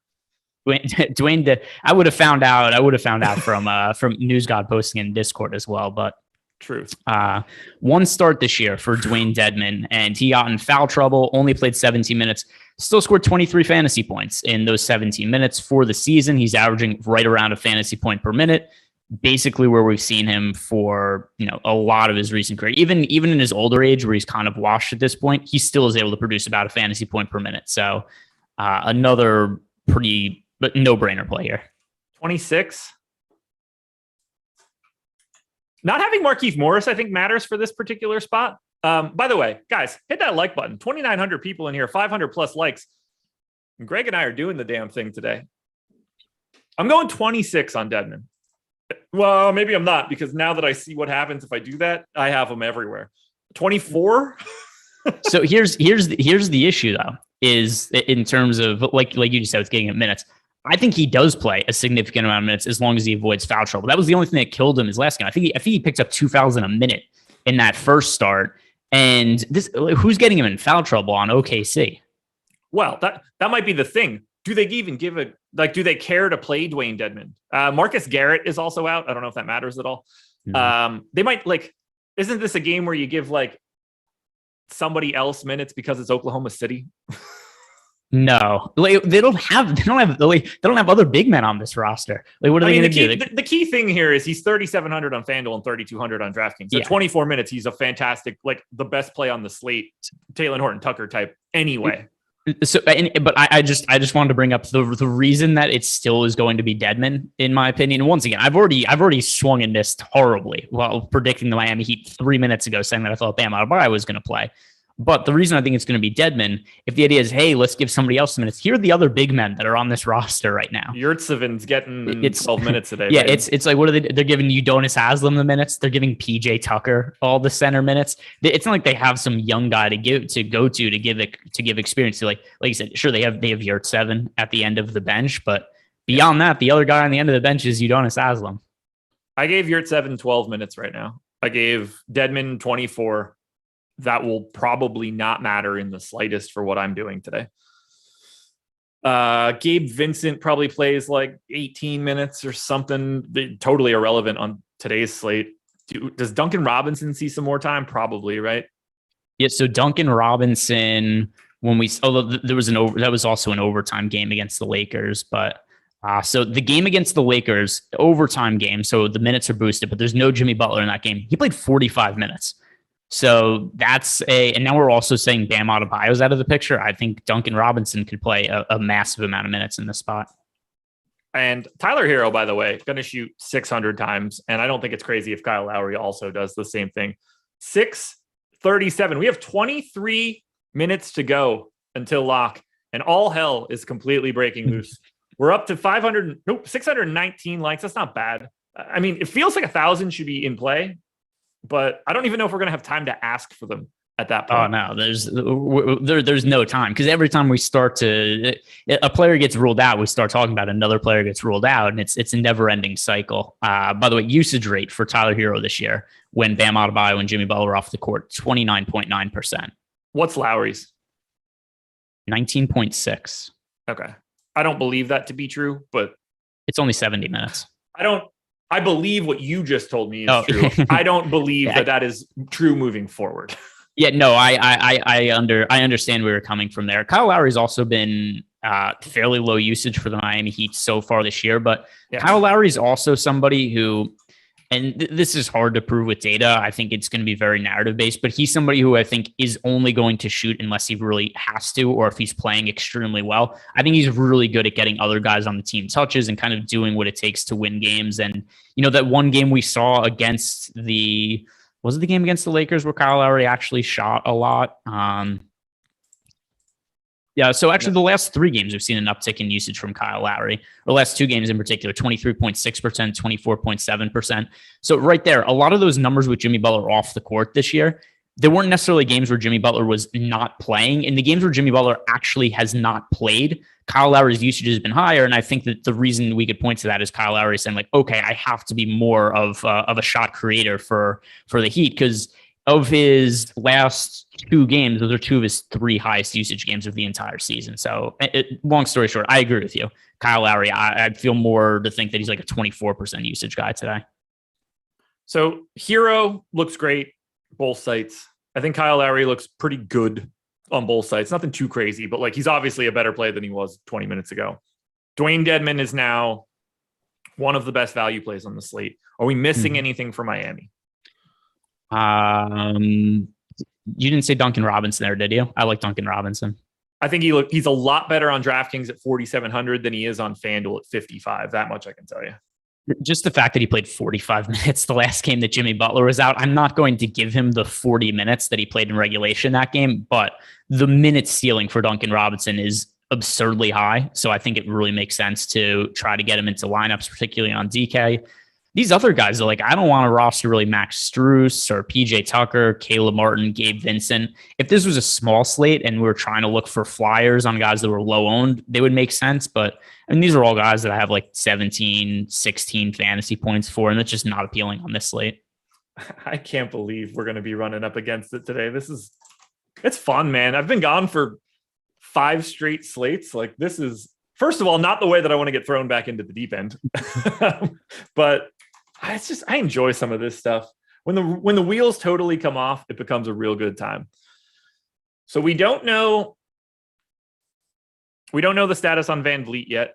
I do know that there's a decent amount of people not spelling his last name correctly, which is yes, there's par for the course. A lot of people using the Fred Van Fleet as if he's a mail carrier. Yeah, it's one of the more annoying things that I see. I mean, these names are not like, his name's not complicated. No, it's just a V instead of an F. Yeah, like you're gonna spell out Antetokounmpo wrong. Like I get it. It's not exactly. It doesn't exactly roll off the tongue for most. Where do you want to go with this right now? Like we haven't touched on this at all. Does the Eric Gordon news matter to you? In the context of this slate, not really. I mean, I guess Kevin Porter gets a little bit more playing time now. There's more of a ceiling for him, and he's shown to be, while inconsistent, a good fantasy producer at times. But there's so many guys that are better plays at this point in time. Yeah. So not really. I think I'm rerunning my lineups right now.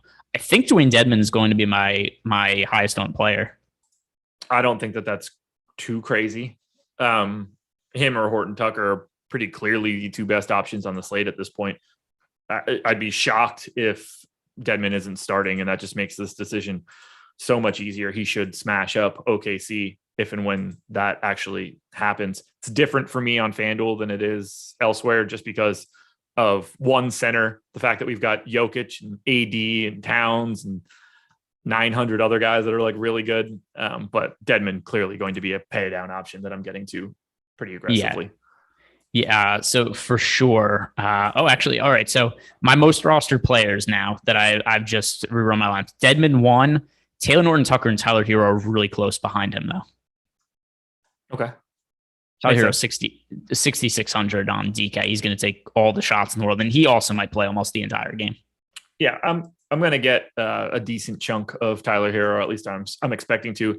Darren Unger said favorite FanDuel guard plays: Lonzo, Zach LaVine, Schroeder, Cole Anthony, De'Aaron Fox, Dame if he plays. All over the map on that one. Are you getting to Rubio at all now? I have no idea. Okay, that's a fair answer. I don't even know what the point of me updating some of these. I mean, there's 17 minutes until lock, and I'm still like, am I updating too soon? Am I updating my lineups too soon? It's 17 minutes before lock. Rubio 6,600 on FanDuel. If I had to guess, I'll end up with close to 0. We got Aiden with a super chat. Metu starting at 35K or 3,500 is nice for a cheap power forward. I've had him in all day, so nothing changed for me once that news came in, and he's not someone that I'm going to be playing at all today. So here's the issue with Metu. He started last game, and he played 24 minutes, scored 23 fantasy points. Good for a lot of smaller slates. On this slate, though, you need him to outscore guys like Taylor Horton-Tucker. You need him to outscore guys like Dwayne Dedman. And those are players I would frankly rather roster than him right now. So Metu in my last run, I have him in less than 10% of my lineups. Yeah, I think that's exactly what it should be. Like, could he be a good value play? Of course. That doesn't seem crazy to me, but he's no longer a priority. Cowboy Smith X with the Canadian dollar super chat. What is the pay up fade on DraftKings main slate? Tossing that one to you. Is there? I mean, so the most nobody's owned. Yeah, let me refresh the ownership just to make sure, because we've gotten so much news that's coming, and I want to see if we've got an update for the Miami. Oh, we do have an update for the Miami Heat, by the way. Well, that's fun. I would be pretty happy if these are actually the numbers. Dwayne Dedman 34% owned, Tyler Hero 28.7 on DK. I'd like more Tyler Hero in that one. Yes, over on FanDuel, Tyler Hero 29%, Dedman 21. I think I'm going to be like right on the number for Dedman. I just don't know. It's possible when I sort this that the pay up centers sort to the top and I fully fade Dedman, which will be not fun. So in terms of who's the pay up guy to fade, here's why it's a difficult question to answer. The most popular pay up option on DraftKings is Nikola Jokic at 16% owned. The next most popular is Anthony Davis at 13% owned. Those aren't like issues in terms of in terms of where they are owned. Maybe John Morant's picking up double-digit ownership at 10%. I've been too low on Morant this entire season. So maybe I need to do some kind of update for him, but I'm not really getting too much of Morant at 10,000. Is he somebody that you've played much recently? No, not really. The 10K tag with Dillon Brooks back. It's not that I think like John Morant is a bad play. I just don't think that when this team is at full strength and Dillon Brooks is on the team, that John Morant's going to be a 10K guy moving forward. Dillon Brooks is maddening. I mean, Dillon Brooks shows up and he's like, you know who needs to shoot the ball 20 times? Dillon Brooks. He thinks he's the best player on that team when he isn't. And he's a really good defensive player at times. And I think he could be really valuable if he played within himself. But the fact that he shows up right back from injury and is like, I'm the highest usage player on the team is a little bit of an issue. And so John Morant, yes, I do like John Morant. I've been too low on him from a fantasy perspective this year, but I'm still lower on him than the field. And look at his last game. He scores 52 fantasy points in 37 minutes. The game before, 53 in 31 minutes. The last time he scored over 57 fantasy points was October 24th against the Lakers. He's just priced at a point where I don't know that he has that much ownership. Where he has that much upside. I'd much rather roster guys like Anthony Davis or Nikola Jokic, who I think have considerably more upside than Morant and are kind of comparably priced, particularly Anthony Davis. I feel like Ben Simmons needs to get a blood transfusion from Dillon Brooks. And vice versa. Yeah, honestly, it probably wouldn't be the worst idea in the world. Like you really just merge like 5% of Dillon Brooks' mindset into Ben Simmons, and he's probably still playing for the Sixers. Two more super chats. John Good, Dinwiddie or Mobley on DraftKings for 7,200. Good luck flipping that coin. Let's see. Normal starting lineup for the Pistons: Hayes, Cunningham, Bay, Grant, Stewart. So the most recent run of ownership, Mobley, that's Dinwiddie for me. I've been projected about comparably, but Mobley is double the ownership. Yeah. I don't think you can go wrong with either one. And what you have in the rest of your lineup is probably a pretty good distinction too, but they're both really good plays today. All right. So calm in the action, 12 minutes to go. I did we do have another super chat from our guy Soldope, and this one is no translation needed. I think you'll be able to figure it out without me translating. But favorite pay-ups on FanDuel outside of the center position. Oh, there it is. Wow, I didn't see it. I don't know how I missed that. I was just like, dude, I don't see that. It hasn't popped up yet. Favorite pay-ups on FanDuel outside of center. So based on what I have right now, I'm over the field a bit on Jokic and Luka. If we're counting 8K or higher as pay-up options, Zach LaVine and Damian Lillard, both at 8,200. But if we're talking like true, high-end talent, Nikola Jokic and Luka Doncic are the guys I have the most. You said outside of center, though. So Luka Doncic. Yeah. And I don't listen. Yeah. Shit going on, man. Yeah, that's I don't have an issue with that answer. That's 11-5, but we're slowly but surely chipping away enough value that this is pretty easy to get to just about whatever you want. On DraftKings, that's not fun. On FanDuel, it's at least a little bit more interesting. FanDuel, if we didn't have the MPE, would be real wild today.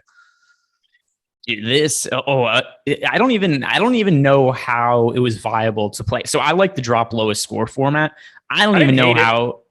It was interesting strategy where you could kind of say like, oh, I'm going to punt with this guy who nobody's going to be on and has potential to be a good value play if guys get ruled out. Like Dwayne Dedmon would have been an excellent drop low score play today if we went into lock with Jimmy Butler and Bam Adebayo both listed as questionable. But yeah, these are slates that would have been impossible to play without late swap.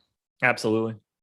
All right. I'm dangerously close to 1,000 lineups crunched, which is great because I need to export that and then post that stuff to FanDuel as quickly as possible. Anything that you see right now that you're doing that you want to make sure we tell everybody with 10 minutes to go before lock? Play Tyler Hero, play Dwayne Dedmon, play Taylor Horton Tucker. Nobody's going to be surprised by that. Let's see. Oh, a pay-up option who we did not mention that I think is deserving of talking about. Trae Young had a really big game yesterday, and generally not to look at box scores and be like, oh, look, he played really well yesterday. He's going to play really well today. But I do think that there was an adjustment period for Trae Young with the new rules in the NBA, just trying to overall figure out how do I just play basketball without foul baiting all the time. And his scoring numbers have been looking better, and his usage is way up in recent games. So after I looked at times like he was a little bit hesitant to shoot earlier in the year because I think had something to do with the new rules, his usage in the last few games, 41.7%, 34.6, 38.1, 34.1.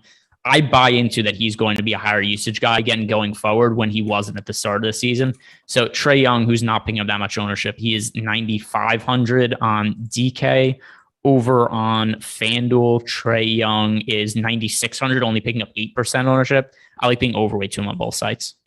I forgot he was on the slate. I have 12%. He's 6% owned. So I'm on him. I forgot that Hawks played today. And I've even read off Hawks moves. I had no clue. Zach LaVine is currently my most exposed player.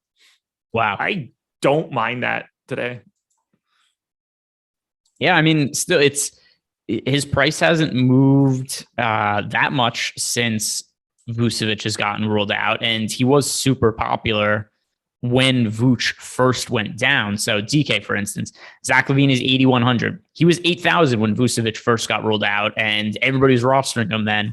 He has 2 games in a row where he just doesn't really produce that well, and everybody kind of gets off him. So yeah, I think I'm not making my most rostered player, so it's not somewhere that I would go, but I understand the reasoning. Yeah. 8,200 dual eligibility. And I'm not super duper heavy on anyone right now. And I think it's easier to get into that range on FanDuel than it is on DraftKings today, because DraftKings just has so many 3,500 sub type guys that you can really open up the top a little bit more. I have way more Isaiah Stewart than I really want, but I don't know how to stop that from happening. He's 5,100 and on FanDuel and just easy to get to, particularly because of the power forward eligibility, not center eligibility, which, by the way, how the hell is he not both? He's just power forward. Which didn't we know this was going to happen though? Once FanDuel introduced position eligibility, they were just going to do dumb shit with it, where it's like it's like it's like, oh, this guy's played 60% of his minutes at power forward this year, 30% of his minutes at center, or something like that. It's like, this guy's a shooting guard, and it's like, okay, FanDuel. Paul Reed is a shooting guard. Yeah, that was it. That was the one I was thinking. It was Paul Reed was a shooting guard, and he's played 0 shooting guard minutes this year. Isaiah Stewart, by the way, power forward only on FanDuel, center only on DraftKings, both of them correct. Paul Reed has played 0 minutes at shooting guard in like the last decade. And he's not going to anytime soon either. But yeah, unless the entire league changes and everybody becomes taller than him, it's just not going to happen. I am curious where they get the position eligibilities from, because it's not like they're going to Basketball Reference and just downloading which guys played which percentage of the minutes. They're throwing darts, dude. Throwing darts. Oh, that one landed on point guard / center. Yeah. Punch that one in. What are you seeing in your crunches? Are you missing anything? Fading anybody that you didn't expect to fade? What's going on that really trips you out? By the way, I have a lot more Jokic now than I did earlier.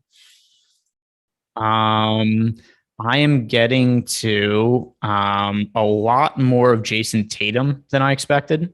Okay. Jason Tatum projected for 14% ownership on FanDuel, only 9% ownership on DraftKings. And I get the recent games for Jason Tatum, and actually the entire year has been massively disappointing for Jason Tatum. But with that in mind, so much of this is due to shot selection. It's not like he's bad now. He's not making shots, but it's because he takes such difficult shots. His difficulty of shot this year, he's taking the least amount of shots that he's ever taken at the rim in his entire career by a fairly wide margin. He's taking a lot more mid-range shots. He's taking more contested shots. It's like, dude, just take better shots. Just take shots where you're open, or try to go to the basket more, because the usage is there, especially with Jaylen Brown out. Last game against the Cavs, he had a 39.5% usage rate. He just didn't make any of the shots he took. So he finished with 26.5 DraftKings points. Games before then were 48, 51, 57 fantasy points. But I'm still going to be bullish on Jason Tatum when the field isn't really on him with Jaylen Brown out. Adam and I tried to talk about that in the strategy show a little bit earlier today. Not just necessarily not about Tatum in general, but it's a good example where like guys like that, we might not talk about them a lot on a show. They're always in play. Like Jason Tatum is permanently available to be in a lineup, and you would never look at it like cross-eyed or anything. You just be like, okay, yeah, it's Jason Tatum in the lineup. All good. It's weird sometimes to like do it when it feels like they're overpriced, but at the same time, there's going to be like 20 guys on a slate like this where they can be anybody like 7K or higher. They're generally just going to be fine in that lineup. We can't feel confident about it. It's not a high likelihood play, but it's a great pivot if the rest of your lineup is relatively chalky. Yeah, and it's the lowest price point that Jason Tatum's had in the last like week and a half. 9,800 on DraftKings. Right. He was priced at 10,400 when Jaylen Brown first got rolled out, and he's seeing a boost in terms of things we would look for in a bump. He's getting more shots. His usage is up. He just can't make any of them. And eventually, he's Jason Tatum. He's going to make more of those shots. So I'm about double the field on him. How are you feeling in terms of having your lineups in right now? I'm good to go. If you need me to fill some time here to help you out, I could certainly do that. As long as something doesn't happen in the next 4 minutes, I am clicking upload right now. I should probably take the extra 150 lineups that I've crunched since I last did, but I've got 1,000 as my base. I'm happy with that cross section. You want to talk about who we're most over and most under on? Actually, we got a couple questions that just came in the Discord chat, so we can answer these really quick. Let's do it. Jets World is asking a FanDuel question: Lowry or Hero for FanDuel cash? I prefer Hero. I've Hero project for more fantasy points than Lowry. Let me look at it because I don't really know what they look like next to each other. It's a cash question, by the way. All right, so I mean, I don't play the same position, so that's hard. I think that's got to. Oh, it's got to be. It's Hero by a mile on FanDuel. Kyle Lowry's $500 more expensive and just point guard eligible. Tyler Hero is shooting guard, small forward, and 6,900. It's going away, Tyler Hero. And I have Tyler Hero projected for more fantasy points. Yeah, that's what I said too. I have Hero for more fantasy points, which, I mean, when it's a cash question, 1v1, it's for me. It's just going to be whoever I project for more fantasy points, unless there's a thing where one of the guys is projected for like 70% ownership. And it's like, okay, I need to have this guy in cash. But Hero is going to be that guy who's that popular in cash games. Yep. Mr. Moneybags is asking a DK GPP question, and it is Joker and DeRozan or AD and Trae Young. That's a really difficult. That type of question right there is basically an impossibility to answer. Like we have answers, but that's a 55-45 proposition pretty much constantly. Let me see which is there any of those guys that I just don't have exposure to? My gut feeling is no. AD and Jokic, I'm fairly similar on. I guess I'm lightest on DeRozan of that group, so I'll say AD and Trae Young, but I don't have an issue with either of those combinations. And then Pusha is asking us FanDuel single lineup, DeRozan and Birch or Duncan Robinson and Porzingis. That is Duncan Robinson and Porzingis for me. Yeah, absolutely. We would have to know that Precious Achiuwa is out for that to be Kem Birch. And we don't know that yet. That Toronto game is really going to just take a dump on everybody. I can see it coming. Yeah, there's I mean, we're pretty much at the end here. Key news that we're waiting on: Fred VanVleet, Damian Lillard, those being the two really big ones. I guess Darius Bazley could open up some value, but obviously Damian Lillard, Fred VanVleet. So be by your computers today, guys. Be ready for more late swapping. Yeah, absolutely. Guys I'm most over the field on: Cole Anthony, Nikola Jokic, Dame. That one's clearly up in the air. Zach LaVine, Christian Wood, Isaiah Stewart, Lonzo, Scotty Barnes, Buddy Hield. I've got some Robert Williams today. I hate myself for it. We'll cross our fingers on it. Pretty light on Dinwiddie. I'm under on Dedmon, but not like he's 46% owned on FanDuel. I've got 30, so it's not like I'm brokenhearted. I am not really on AD. Same sort of story for Tyler Hero as it is for Dedmon. He's 45% owned. I got in the 30s. I don't have any Ricky Rubio. I'm light on Lowry, Cade Cunningham, John Collins, Devin Booker, Sadiq Bey. I don't really have much of a problem with anything I'm looking at. It's pretty crazy to me. So I'm just looking at the most recent run of ownership. Taylor Horton-Tucker has gone down to 37.8% on DK. And on FanDuel, he is now 16.9%. So he was somebody who looked like he was just going to be massive chalk on the slate. And I mean, obviously still popular for a slate this size, but 37.8%, not what I was expecting to see from Taylor Horton-Tucker right before the slate started. I've got 11 on FanDuel, but we are locked. Miami Mike hits us with the super chat, says Hero breaks the slate. He could. He could. I think it's going to be somebody else that legitimately breaks it, but I mean, wouldn't be surprised at all with Hero. Greg, anything else? That was the fastest hour of my life. It was a good one reacting to news. This was first time we've really had an NBA slate that had that kind of a hustle to it. So it was good, and good luck tonight, everybody. Thank you guys for joining us. Don't forget NFL Showdown live before lock coming up in 15 minutes. Win some money, but make sure you're sitting at your computer because I think we're going to get a lot of interesting news over the next couple hours, and you are going to have to do some updates. Good luck, everybody. We'll talk to you tomorrow.